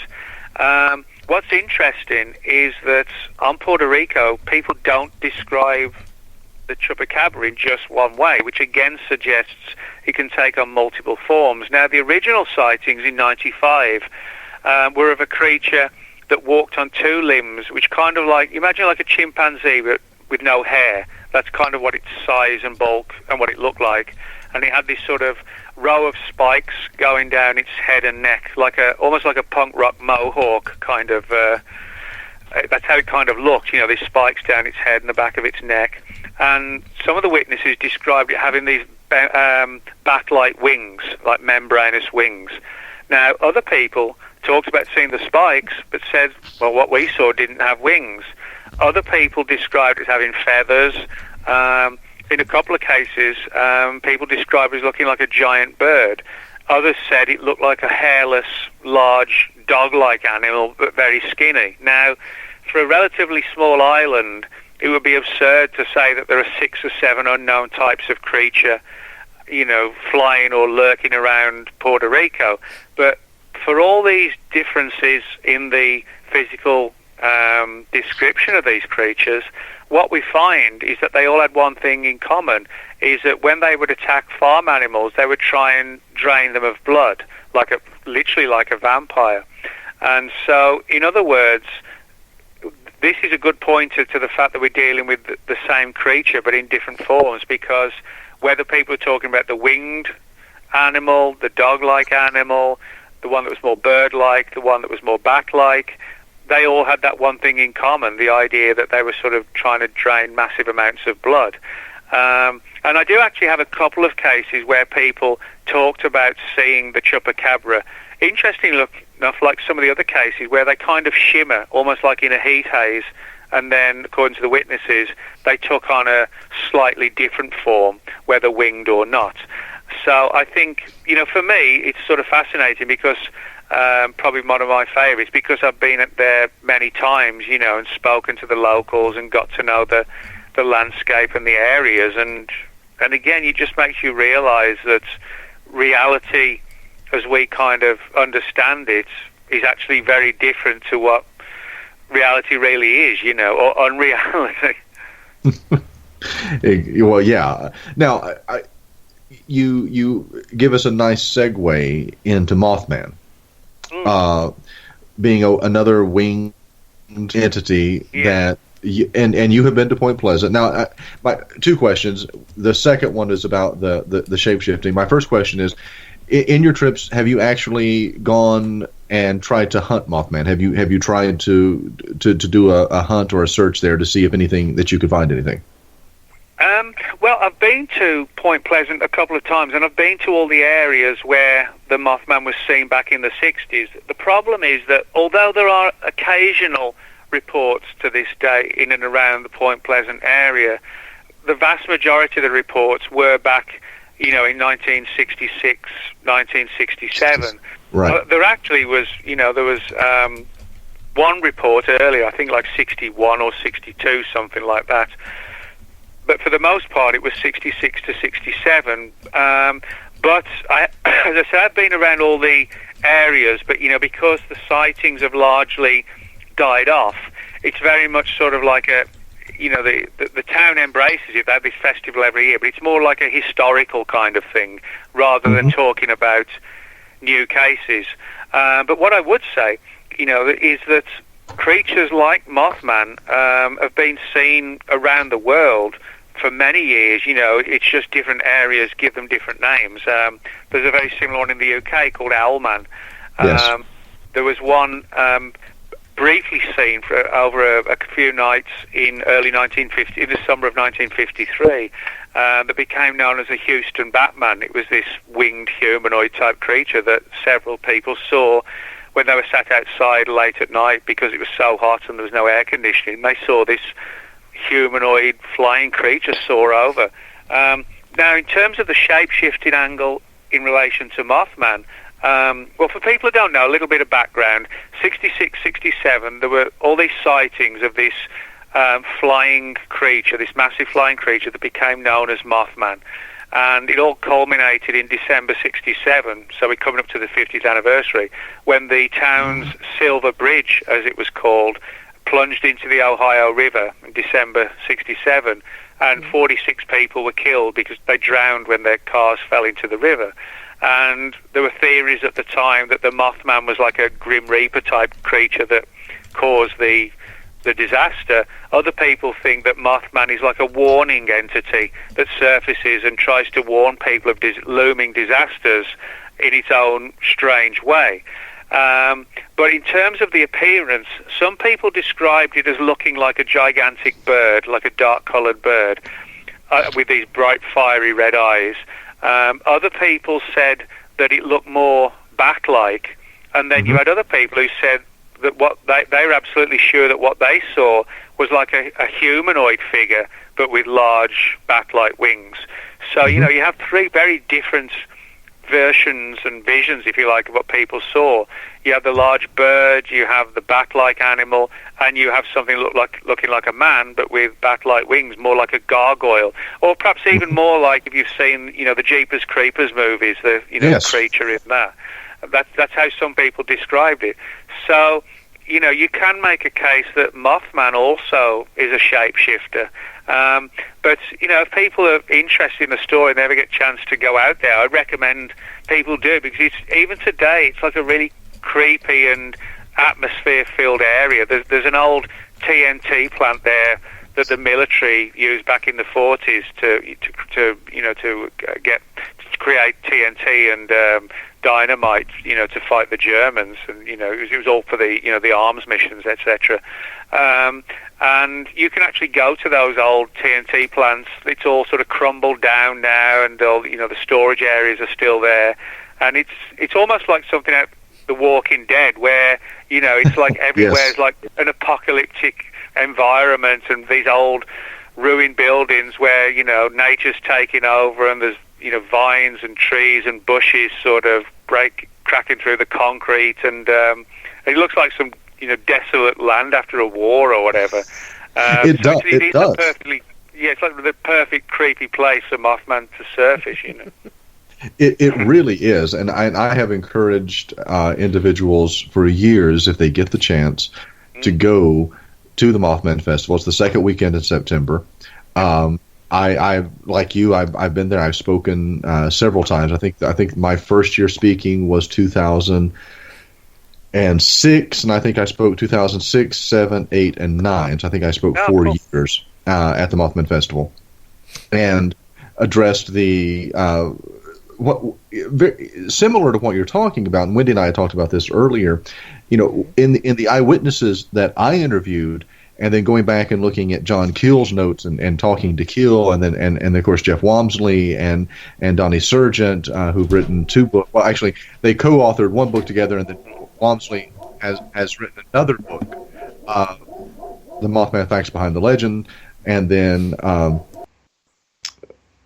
talking with all of these individuals, one of the things that always came out of the Mothman sightings was there were varying, over 100 eyewitnesses over, like you said, over about literally a 13-month time span from November 15th, 1966 to December 15th, 1967, when the bridge collapsed. You had about 100 eyewitnesses in 5 counties, all varying degrees of education, professional, teachers, doctors, lawyers, police officers, all reporting these sightings. And they all varied slightly in description. Sometimes the height was different. So as you mentioned, sometimes the actual physical description was different, but it was always something winged. It was always this winged entity that people were seeing. So I actually posited as a theory in the very first presentation that I did that maybe there was not a Mothman, but there were Mothmen, quote unquote, that there were multiple entities that were there. But you bring up an aspect I had not thought about, is that maybe there was an entity that was morphing and shapeshifting. Yeah, I think, it's difficult to know, because particularly when cases get older and older and, witnesses die off, etc., it becomes more difficult to figure out what the answer is. But, when you realize these reports are everywhere, I think the term Mothman, people obviously associate it with Point Pleasant, but as I said, right, it's a worldwide phenomenon. I mean, you can go back into ancient history, stories of like the harpies and the gargoyles, which are not that dissimilar to some of the things people talk about seeing today, really. No, as a matter of fact, that was the key part of my presentation, was talking about winged entities through various cultures, angels, demons, cherubim, the Sphinx, the Native American Thunderbird, and then the other aspects, just different cultures that have these winged entities. Yeah. And it's not unusual. Again, it's one of those things. It's kind of like the werewolf aspect of the shape-shifting. It's one of those things that has gotten stuck in our minds. It's an archetype. Is that what is carrying over in Point Pleasant with the Mothman? And the Mothman, I've always hated that name. It's such a misnomer, because even interviewing Linda Scarberry, who passed away several years ago now, I think 2011 is when Linda passed away, but interviewing her, who was one of the original eyewitnesses, I got her on camera giving her a official description of what she saw, and it really isn't anything like a moth. There's nothing insect-like. There's nothing moth-like about it. She saw a humanoid. She saw a man that she said was slender. He was muscular. He was between 7 and 9 feet tall, and had what she described as angel wings or eagle wings protruding from his back. That's a pretty damn specific description. That's not someone who is describing a mist sand in the distance. Mm-hmm. Yeah, a sand crane or a snow owl. I've grown up in Virginia. I know what a crane looks like, and I've seen an owl. I've seen a big owl. I remember growing up. I was a kid, and my parents lived way back in the country, and I was in the car with them. We were coming home one night, and we came around the curve on this country road where we lived. There were no street lights or anything like that. And standing in the middle of this 2-lane, or actually 1-lane dirt road, was an owl that had to have been, and my dad and I have had this story over and again, had to have been 4 feet tall. This thing was huge, and massive wingspan, and the lights hit it, and it just stood there for a second. It looked, and then it just slowly swooped and flew away. But as a kid, that was terrifying. So, what is Nick Redfern working on now? Obviously, I had a question in the yes. chat room. Oh, yes. Please. Well, Ross Raposo, who does Paranormal King Radio, he was asking if Nick investigated many ghosts, and if you had a Ouija board somewhere that you used, or what your thoughts were on them. I know that's kind of differing from our shapeshifters, but it's a good question. No, that's all right. Mm-hmm. Well, actually, funnily enough, I'm heavily interested in cryptozoology, UFOs, mm-hmm. but I don't really know why, but the whole issue of ghosts, it's never really intrigued me that much, so I actually, apart from a few cases, I've never really investigated, sort of haunted houses and, contacting the dead and all this kind of stuff.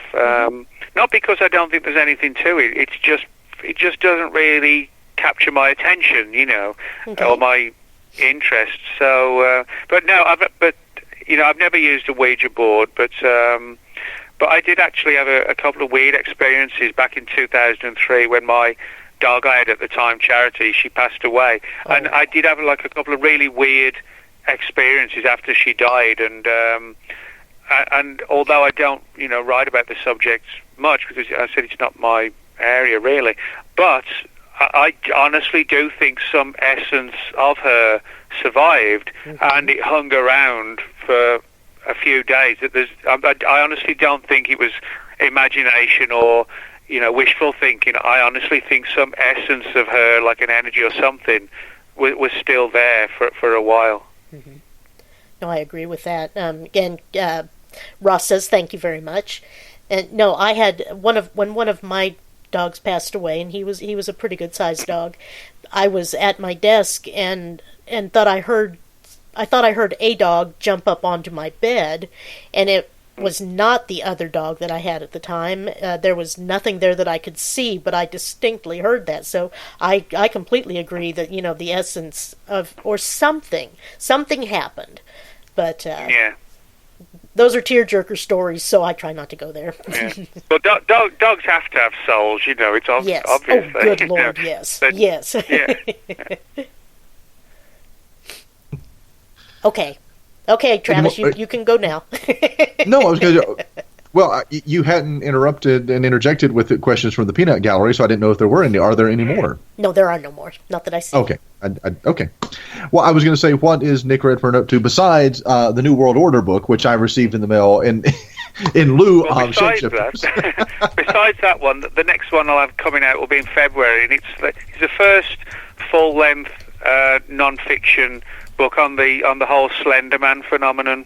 Oh, yes. And for people who haven't heard of the Slender Man, it's this sort of creepy character that was created for the internet, like an internet meme back in 2009, but now people see it in the real world. So the theory that I talk about in the book is the idea that the intense belief that so many people have in the Slender Man, particularly young kids and teenagers, that it's this collective belief and fascination has allowed a real life version to come to life. And this deals with a Buddhist term which is known as the Tulpa, or a thought form.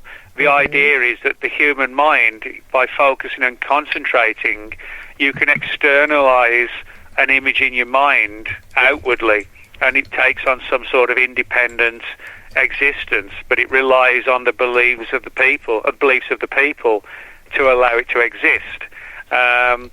So it's not like a living flesh and blood creature. It's the human imagination projecting something out, and then it takes on an independent form.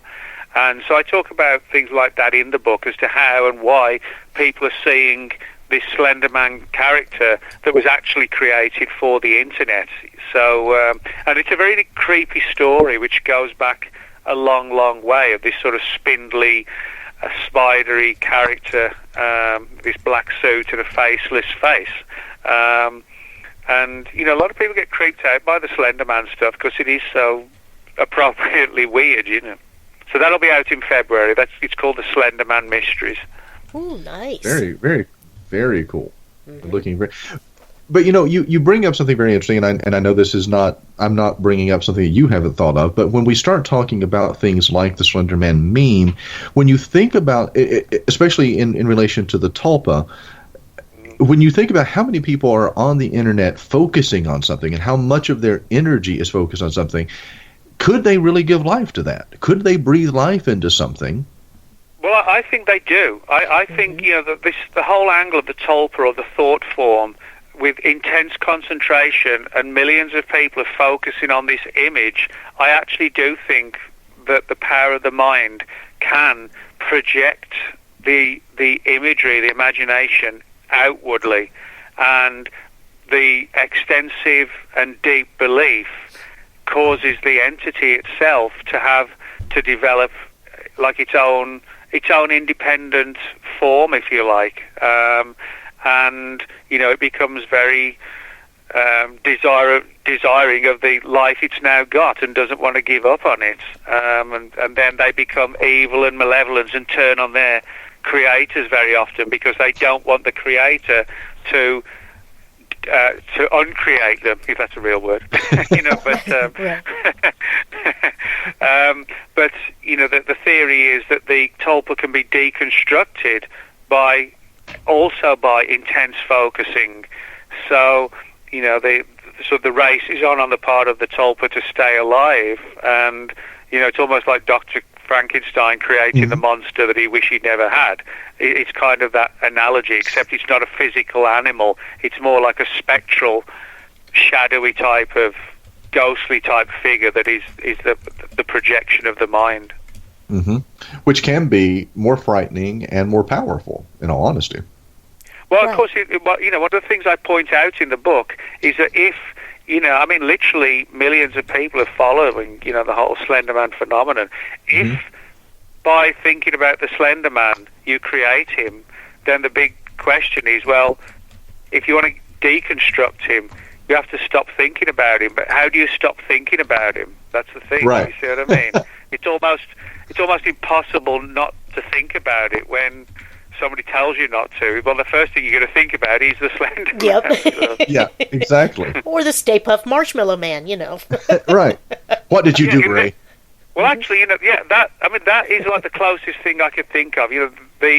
Although that's like a comedy version. Right, but it is a good example. Ghostbusters, that is like an example. But if you focus on something, you can create it in a really strange, ethereal, sort of phantom-like way. Absolutely. It's one of those things. We talk in religious circles. If you believe something and you speak something into existence, it does happen, and that does happen in the paranormal world as well. When you focus on something, the human mind and our ability to create and to construct is an amazing phenomena in and of itself. To apply that concept to something like the Slender Man, and of course, now will you at all in the book address the issue from a couple years ago with the two girls who led their friend out into the woods to kill her, and they claimed that the Slender Man had made them do it? Yes, I actually do talk about that in the book. But one of the really weird issues related to this, now, the little town where this went down, this incident went down, called Waukesha in Wisconsin. When I was doing research into the attack on the girl, one of the things I found was there was a lot of other weird stuff going on in that same town. For example, in 1921, a young boy named Homer was killed in Waukesha, and a psychic was brought in to try and figure out how he died. And she actually said, I'm paraphrasing, but this is almost word for word, she saw this image of this tall man in a black suit, tall thin man in a black suit carrying the body of this little boy Homer through the woods. This was 1921, about 2 miles from where the stabbing occurred. So, there's a lot of weird stuff that suggests that Waukesha has had sightings of creatures like this for a long, long time.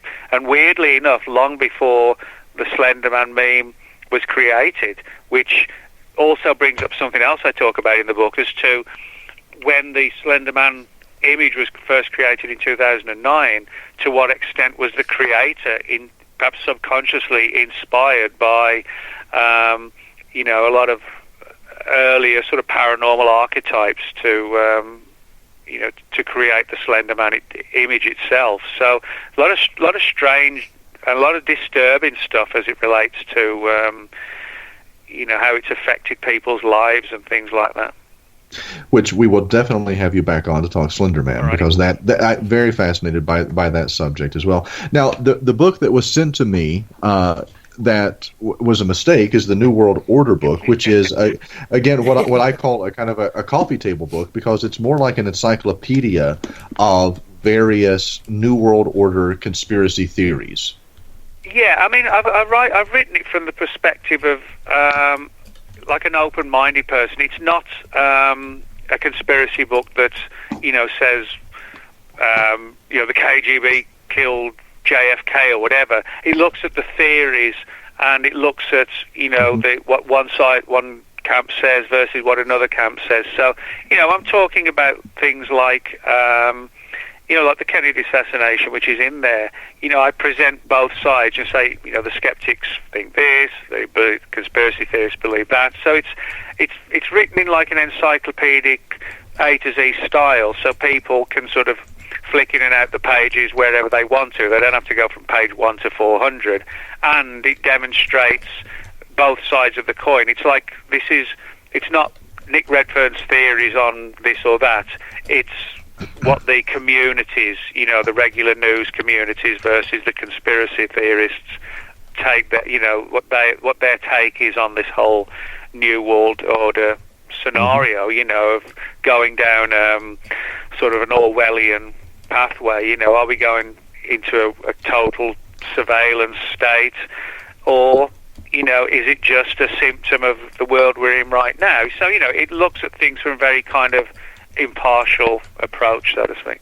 Well, I was going to say, we are pretty much living in an Orwellian society. Yeah, yes, very much so.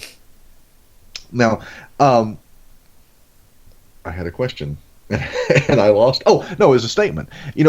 Actually, you mentioned that you don't really put out there that these are Nick Redfern's theories on the New World Order or anything, and you really do a good job of doing that in every book that you write. You basically present the information, you give a perspective, and then you really do leave everything up to the reader to make up their own mind. You don't spoon feed us.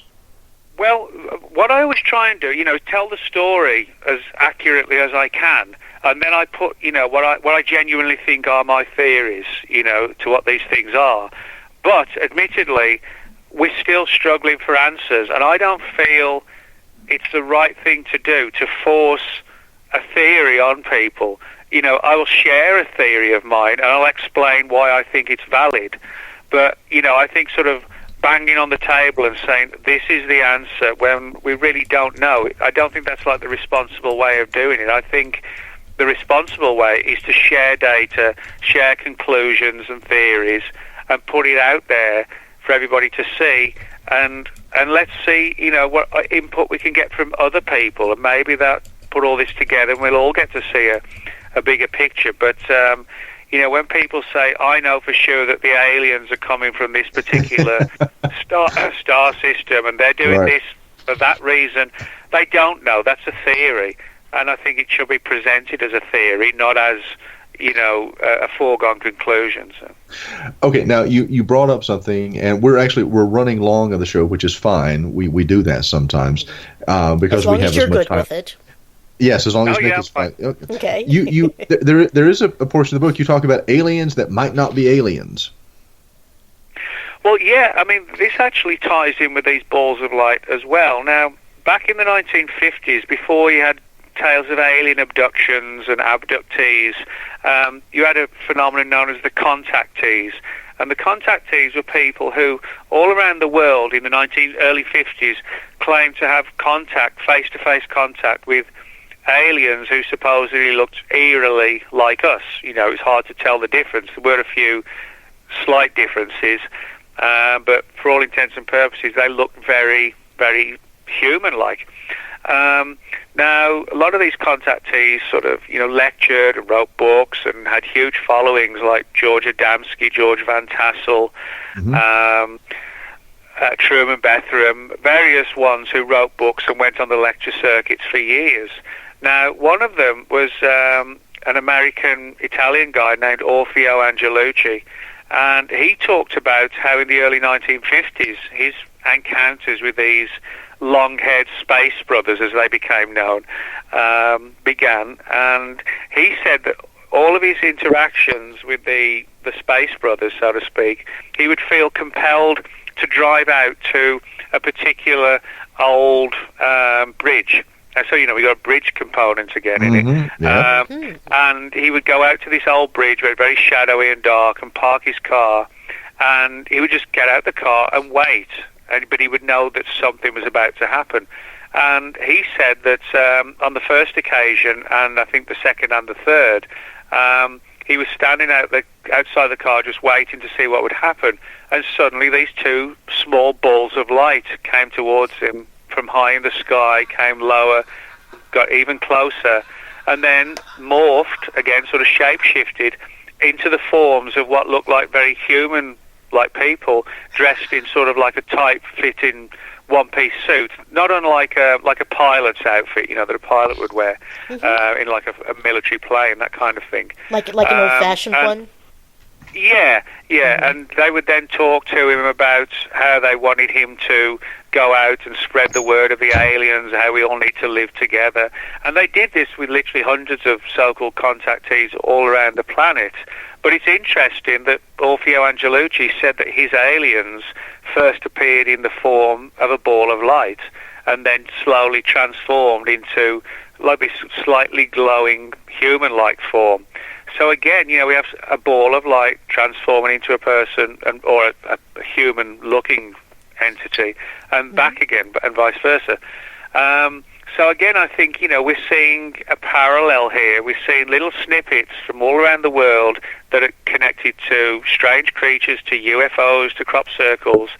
And I really do think that at the heart of the shapeshifter phenomenon, there is probably one thing, but it's taken on multiple forms. Maybe we've never seen the shapeshifters in their real original form. Maybe we've only ever seen them in the ways that they want us to see them. I think that's a possibility. I always try to keep in mind, too, that the witnesses to this, the eyewitnesses, are undergoing incredible stress and possibly terror and just freaking out, basically. And it might be that they're seeing things that their mind can't comprehend, so it makes it into something explainable. The mind kind of protects itself that way and gives an explanation for what it's seeing. Yeah, I mean, I think that could be the case in some of these experiences. Right. I mean, it's like somebody witnesses, a really bad car accident, and you sometimes find when the police interview them a week later, they're hazy on some of the points because the mind just blots out the more traumatic aspect of what they saw, and that kind of thing does happen a lot. And it's just the human mind's. It's like a cushion. It's a way of making it easier for the person to cope with it by actually blotting it out, and the mind fills it in with something else. So I think that certainly could apply, in some of these cases.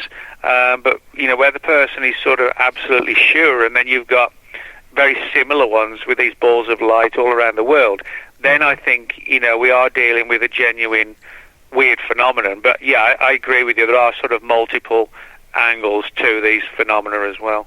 Oh, absolutely. And then again, even like back to the witnesses of a car accident, say, the accounts vary so widely. One it was a red car, another it was a black car, and it's a lot of it is in the mind and how you perceive things, I guess, perhaps. Yeah. Well, I think as I mentioned earlier, the mind is a very powerful. I don't want to say muscle, but it's a very powerful component of our physical being, but it taps into that metaphysical, that supernatural, that spiritual realm as well. But anytime we see something, all of us see something from a very different perspective. Yes. And the more you talk to it, if you have 6 people who all witness the same thing, you're going to get 6 versions of the exact same thing. That's right. You're right. Mm-hmm. Just different angles and different perspectives and things like that. Well, I'm 5 foot tall. You're 6 foot, however many, Travis. We're obviously. I'm 6'2".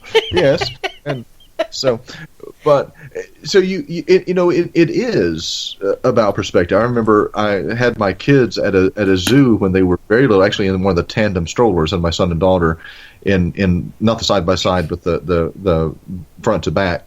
and we were at, I think it was either the Knoxville Zoo in Knoxville, Tennessee, or it was the National Zoo in Washington, D.C. And I pulled them up to one of the animal exhibits there, and it had the split rail fence kind of thing, and they were both there. And I remember my son saying, "Daddy, I want to see the giraffe." And I'm like, "Well, you can see the giraffe from where you are." And he's like, "No, I want to see the giraffe the way you see it." So I had to pick him out of the stroller and hold him up so he was at my height, and that satisfied him. And I think sometimes it is about seeing things from the other person's perspective and getting a different take and things like that. There's so much more in the book, Nick, and I mean you've done an amazing job of dealing with thanks. Not just shapeshifters, but again the cryptid angle. The Skinwalkers. I mean, we didn't even get into because you have a whole chapter on the most dangerous shapeshifters. You talk about some that are actually very, very hostile to humans. And you mentioned the jinn from the Middle East. You mentioned some in Alaska, and well, hell, I opened that door. So if you've got the time, why don't we talk about those real quickly? Well, yeah. I mean, some of these things just kind of turn up and people see them and they're amazed. Or, you have some of these other cases where people find their lives change, like people like Orfeo Angelucci, where they feel driven to go on the lecture circuit and write books and tell people of their experiences, all just after having seen, a creature or a thing that shape-shifted before them. So, these encounters in some cases have a profound positive effect on people. But then in other cases, you have very different ones. I mean, for example, there are a number that come from like Alaska and also from Canada. One of them being the Wendigo. And the Wendigo is this sort of supernatural cannibalistic creature that also can take on multiple forms, that can allegedly sort of possess a person's mind. And I wouldn't be surprised if some of the stories of the Wendigo could actually be something along the lines of early Bigfoot reports or sightings that got distorted, and became mutated into the Wendigo, when it may actually have been sort of a savage, violent Bigfoot. So I think there could be a tie-in there, and that might also explain the shape-shifting aspect of the Wendigo, because of people talk about that with the with the Bigfoot creatures as well. But again, we can find a lot of really weird stuff along these lines. You mentioned, for example, the jinn. Now, when people think, well, the jinn is really the original term of the word genie. Now, you think of genies today, you think of Three Wishes and things like the TV show I Dream of Jeannie and stuff like this. Or there was like a series of movies called the Wishmaster movies. Mm-hmm.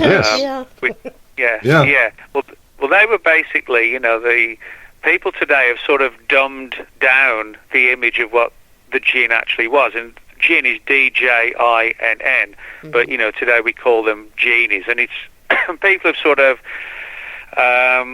just relegated them to the world of TV, movies, and that's about it, really. But but the jinn itself is like this Middle Eastern shape-shifting creature that goes back to sort of, according to Middle Eastern teachings, to the earliest times of civilization. And they're described as being born out of what's called smokeless fire. But researchers today, like Rosemary Ellen Guiley, believe that this is actually a distorted ancient term for what they didn't understand, but it would be like a plasma. And plasma, Rosemary's done a lot of really interesting research into the nature of plasma and how these things could shape shift. And one of the things that I talk about in the book with Rosemary's research is that she found that the jinn could take on the forms of black dogs, which is kind of intriguing, the fact that I talk about other creatures that would turn into black dogs. But the reason why that particular story of the jinn is in that chapter about dangerous shapeshifters is because the jinn, like so many of these things, could be sort of could in some cases be helpful, but sometimes manipulative, and sometimes dangerous, and to people's health and lives. So the jinn angle is one of these where a lot of people who sort of dug into it find it quite disturbing. Rosemary actually told me that when she was writing she's done 2 books on the jinn, and she said when she was writing them, just a lot of weird stuff, ominous stuff would happen to her, as if just the angle of thinking about the jinn and talking about it and writing about it caused her to have these issues happen, sort of that seem like supernatural issues that could just not happen, under normal circumstances. And so that's why a lot of researchers, sort of wary about getting involved in that angle because, of what could happen. I mean, I'll tell you a story. It sounds bizarre, it sounds unlikely, but it's actually a true story. A friend of mine, Buffy, I loaned her a copy of Rosemary's book, and she had a couple of really weird experiences afterwards, and in relation to this book and the story of the jinn. And I'm not exaggerating when I say over the course of 4 years of digging into this, she got struck by lightning 3 times, which is like, holy cow. So yeah, the first time it hit one of her devices in her home. I forget what it was now, but it gave her a shock through the hand. Then I forget what the second one was, but the third one, she was sitting in her backyard and the tree got struck by lightning, but she was so close that she actually, felt the brunt of it, and she was tingly and dizzy and shaky and just didn't feel well. Went to the local hospital. And she, came to conclude that that this was all connected with, this kind of stuff she was looking into, and it sort of, hit her with this sort of like a negative backlash. So a lot of this stuff, when you get into it, can be really weird and disturbing. It's not, just, wow, this is cool. You can find yourself getting into a lot of strange stuff. If my memory serves correctly, and sometimes it does, aren't the jinn, aren't they a bit of an energy sucker, basically? Yeah. They live on your life force and energies? Yeah, well, this is one of the angles. There's 2 angles to them. One is that they are sort of energy-based themselves, and of course, you cannot destroy energy, but you can put it in different forms. So one of the theories is that the jinn are energy-based, and this allows them to take on the image of different forms by manipulating matter, so to speak. But the other theory, you're right, is that the jinn can reportedly sort of live on what you would call human energy, like the life force. We all know people at some point. You met someone who people call them like a psychic vampire. You're talking to them, and everything they talk about is negative, and at the end of the conversation you kind of feel wiped out yourself, and it's like you spend more and more time with these people, and it's like they're dragging you down, that kind of thing, and sucking your will to live. Yeah, and a lot of teachings, ancient teachings around the world, that believe that the human body has different aspects to it, different energy areas of the body, which have to be sort of carefully nurtured, and looked after. Absolutely. And this sort of ties in with things like acupuncture, using certain parts of the body to rejuvenate another part of the body. And this kind of relates to, and then if you're looking at prana, Prana, a form of energy that many sort of customs believe in, that the human body, is essentially like an energy source, and we don't necessarily ourselves, you don't look after yourself too well, your energies start to fall apart.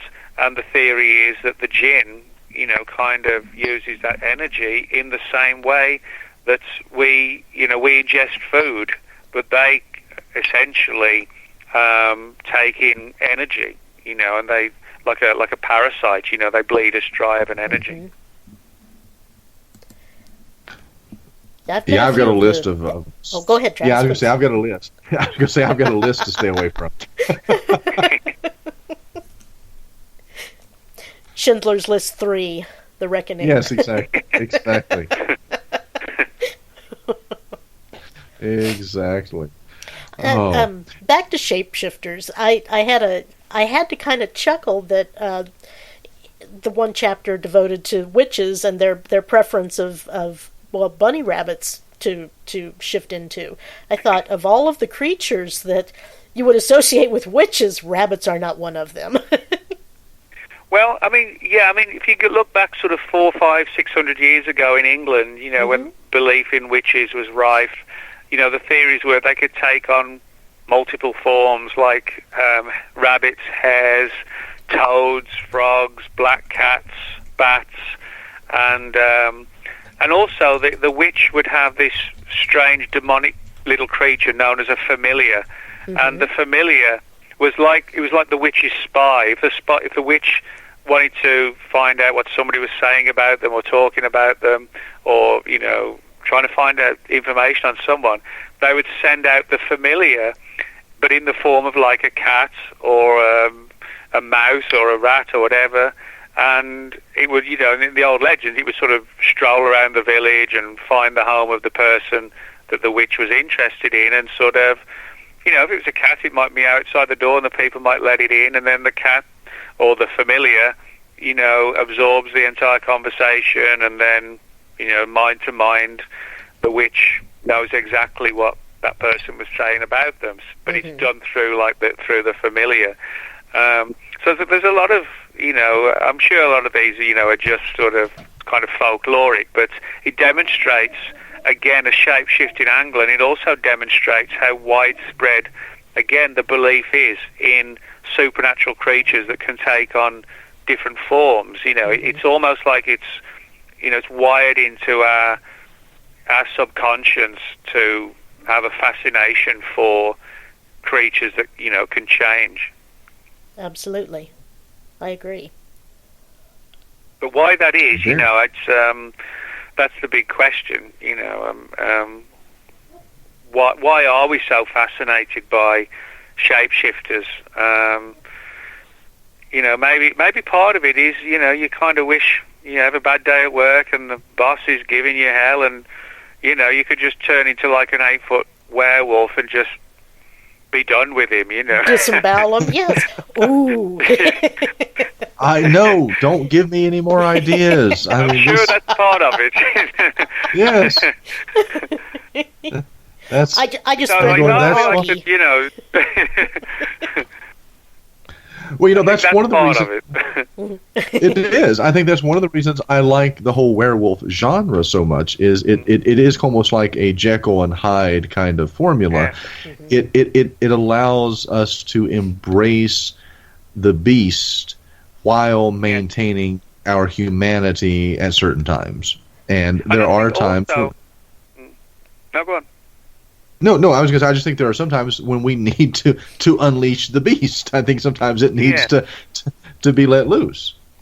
And I think one of the other reasons as well is because we realize, whether we consciously or subconsciously, we realize that, despite all our technologies and everything we've got today, we're actually not far away from, living like savages. I mean, God forbid it ever happened, but if there was, a nuclear war, it really would be every man for himself within hours of the attack. Oh, yes.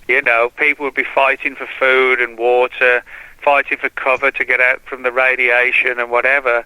And, it'd be like The Walking Dead, where, the survivors end up feeding on the survivors. The zombies are trying to eat you, and the survivors are trying to eat you because they're starving as well. Exactly. So it's easy to, we don't think about it much, but we could easily descend back into like a savage state if in a really disastrous situation.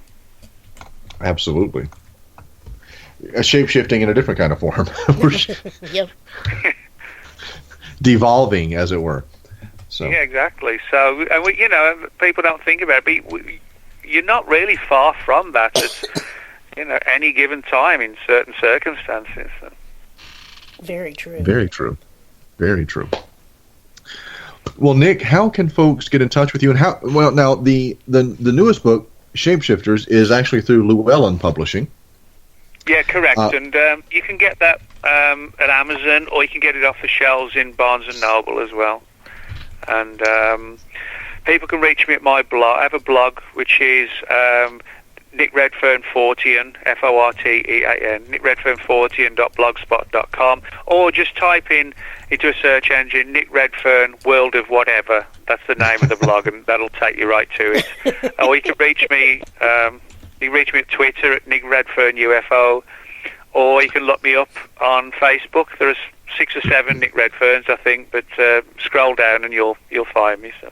Yeah, easy to spot. Yeah, I do have to say,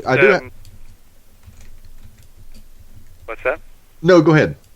Oh no, I was just going to say, scroll down the pictures. You'll see me probably wearing like a Motorhead or a Sex Pistols beanie, and I've got like half a dozen earrings and God knows what. So. I love that look, but I love several months ago you posted a throwback picture of you in like a suit when you were presenting, and I'm like, this does not compute. That was actually the very first book I wrote, and it was the very first lecture I gave. Yes, and I made a mistake of going out of my regular clothing, and I never live it down because that picture's easily findable and whatever. It's like a curse, you know what I mean? It hangs over me. Yes, I was like, wow, that is not the Nick Redfern I'm used to seeing. That is not the Nick Redfern I talked to on the show. That is it's not the one I see either. That is Nick Redfern shapeshifting. Is what that is. That's that is a totally Redfern. different. Mm-hmm. Cloud shifting. Yes, exactly. Oh, too good. Yeah, I soon got out of that mode of like, well, why do I really have to put a suit on just to do a lecture, you know? And I'm glad you did. I'm glad you did. It works much better for you this way. Yeah.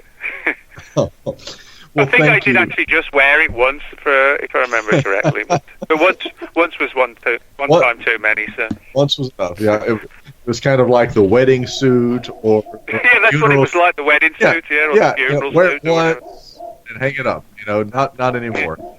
But well, thank you so much as always for being a guest on the show. Would love to have you come back on. Okay. Yep. I know New World Order comes out in a couple weeks, and if I can work into the schedule to get you on again in the next couple weeks, would love to have you come back on and talk about that book. All right, perfect, thanks. And then we'd definitely have you come back on in February to talk about the Slender Man. But okay, great, thank you. Yeah, but since I've already got the New World Order book and I know it's coming out, what I'll do is I'll shoot you a message after the show, and if we can find a Wednesday evening when you're free, we'll book you. All right, thanks, Joyce. Yeah, it's great. Absolutely, and our pleasure. And always, thanks, always our pleasure. One of our favorite guests. We love having you on, and cannot wait to have you back. Mm-hmm. All right, we had a good time, and well, thanks again. Thank you, sir. Have a good evening. Guys. You too. See you later. Okay. Bye. Bye. All right, good show. Guys. Yes, it was very good show. Very good. I always love having Nick on the show. He is just so much fun, and it's he's kind of like Bill Bean though. Once you get talking, the interview can go anywhere because it's just so organic. It just kind of has a life of its own. It's so much fun. So that might be our part of us too. We tend to follow that rabbit down that hole every time. Yeah, that's true. Yep. If I had a dime for every hole I had gone down.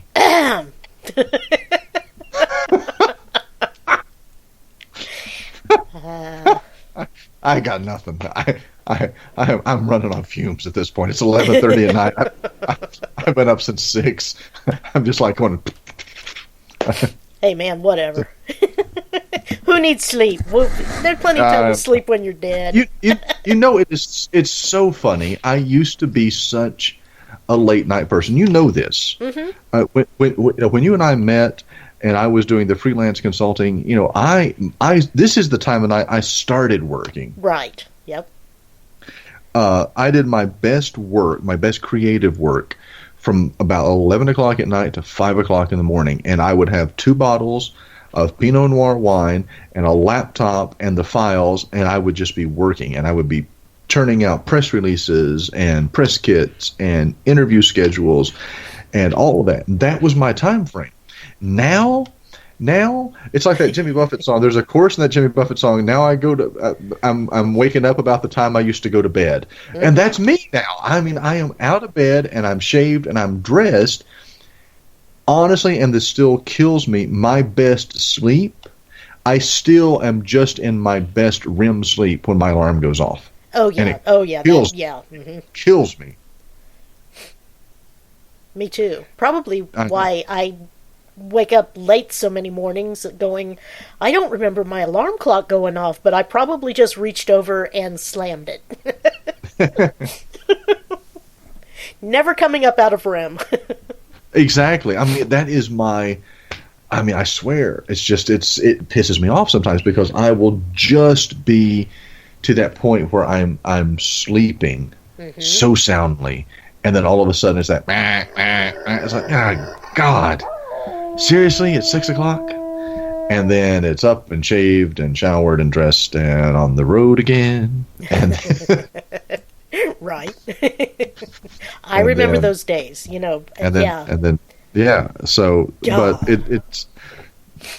it is. It's just like, oh my God, it's almost midnight, and I've got 6 a.m. comes early.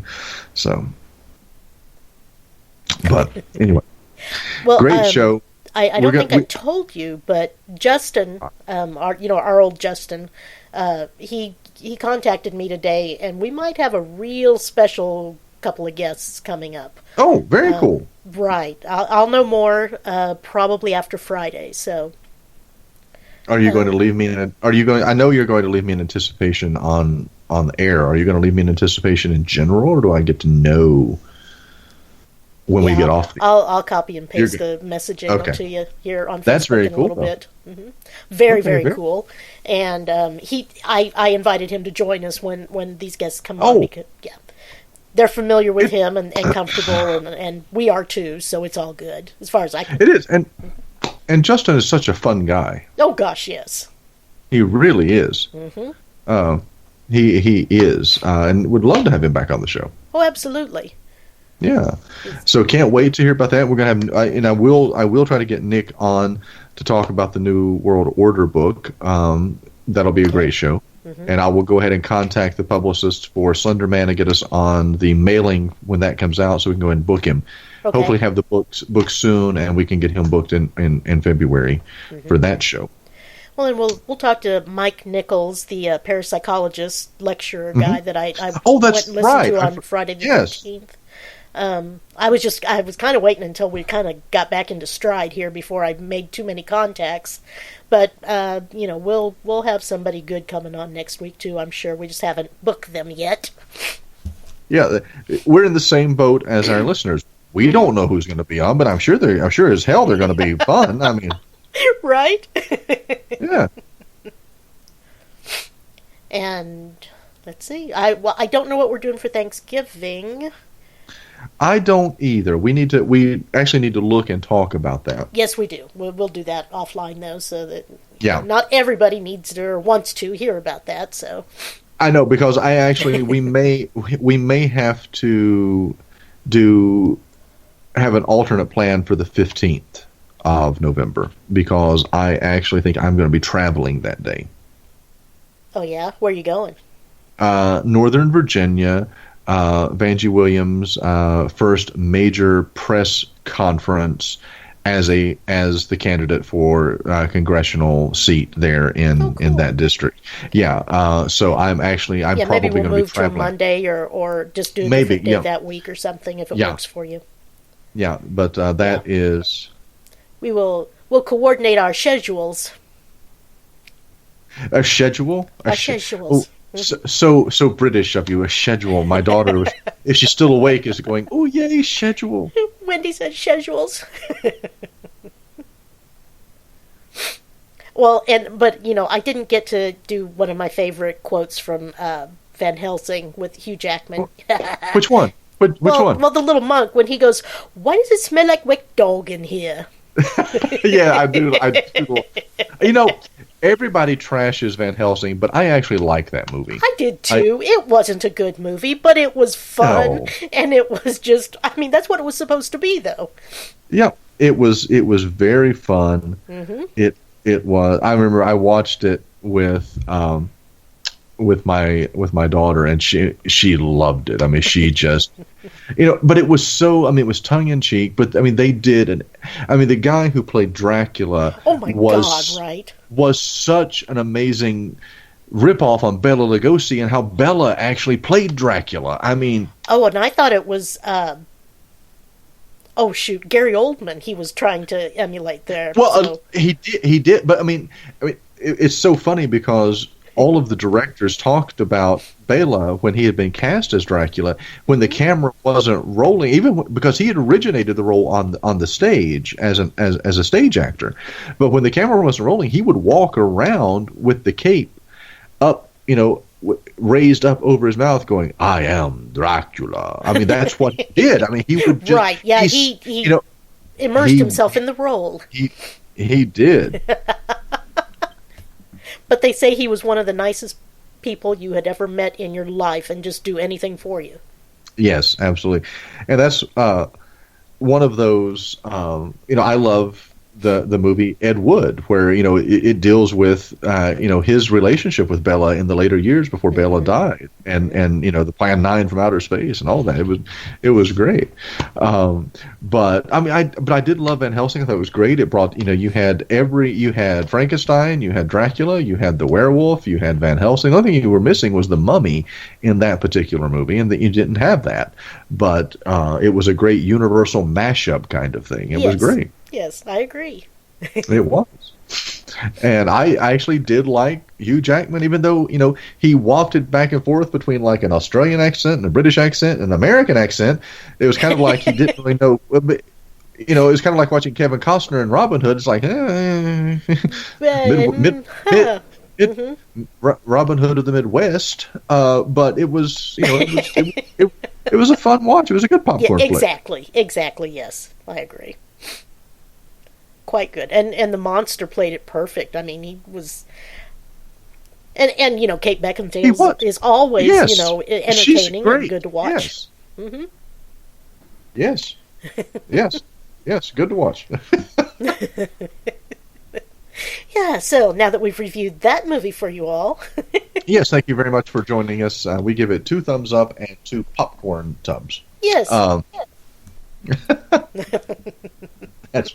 That's pretty good. But we will keep folks posted to upcoming guests. We do not have anyone for next week, but we will be working on that. Right, yeah, we will. Yeah.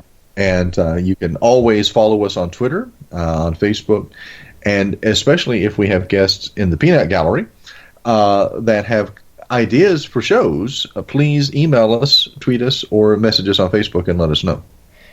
And I know Ross was giving me, what he thought we should maybe do an animal communicator and that type of thing. That would be interesting. I've done that with Seth, and he kind of raked me over the coals on it, as far as just digging out things I don't want dug out for the public. That's not me. But yeah. So thank you. We'll keep it in mind, but it's been done, and I'm thinking it may be a closed chapter on that one, unless you really want to, Travis, which we'll do then. But no, I was going to say now, doesn't it? And forgive me for confusing some of our guests, because I do that. I have a head injury. I've got a knot. I can prove it. You are a head injury sometimes. I am. But wasn't Ross working on the book about haunted lighthouses? I believe so, and it may have even come out, but he's working on so many different things right now. Yeah. I get behind, and they are leaving for Europe in just a couple of weeks here. But if he's finished the one on haunted lighthouses, I would love to have him back on to do that, because lighthouses fascinate me. They really do. I've always loved them. And there's so many that dot the eastern shore of Virginia and North and South Carolina, all the way down. when the very first lighthouse that I ever actually went in was actually in off the coast of Savannah, Georgia, on Tybee Island. Oh, I've been to that one.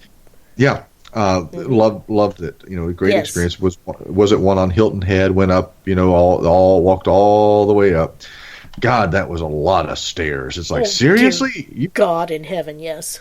And straight up. God. Yes, and it's just straight up. Mm-hmm. But I know why people used to not live as long as they do now. Exactly. I know.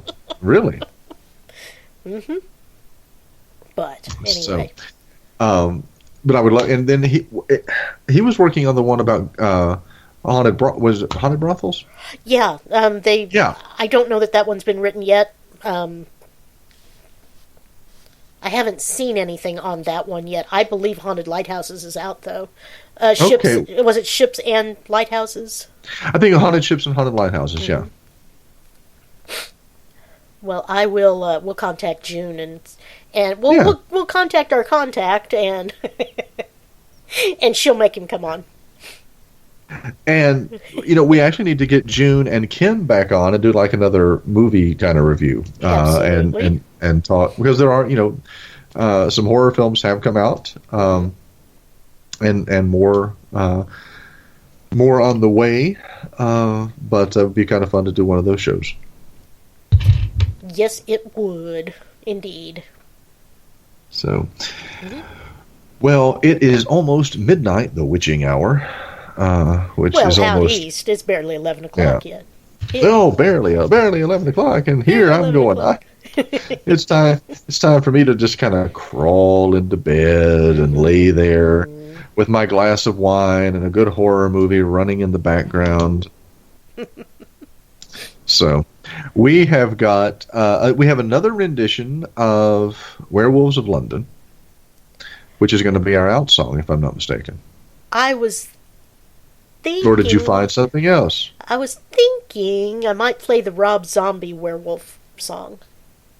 Oh, okay. If that's okay. Oh, please. Or would you prefer Warren Zevon or even Three Olives or whoever did that one? You know what? You are the program meister. And I had to use the German there, since it's Schindler. You're the program meister. I'm the Burgermeister Meisterburger. By the Burgermeister Meisterburger, exactly. Uh-huh. Uh-huh. So that, I think, is I will leave it up to you, because you always do an amazing job with music. Okay, thank you. Yes, I believe we will go out with Rob Zombie. It's a little hard for those of you who don't like harder rock music, but it's fun. It's a good song. And, well, I guess then, good night, and we will see you next week. Have a happy Halloween, everybody, in case we don't talk about it. Yeah, that's right. Yes. Happy Halloween to everyone. Yeah. And it is my first favorite holiday is Thanksgiving, followed by Halloween, and then Christmas falls in there. But I do love this time of year. So happy Halloween. Happy Halloween. Safe trick or treating. Absolutely. Talk to y'all later. Talk to you later, Windy Lady. Alrighty. Bye. Bye. They can sense the rhythm of your blood. What do you see? They can sense the rhythm of your blood. What do you see? They can sense the rhythm of your blood. What do you see? They can sense the rhythm of your blood. What do you see? What do you see? What do you see? What do you see?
Thank you for joining us tonight. You've been listening to Mystic Moon Cafe.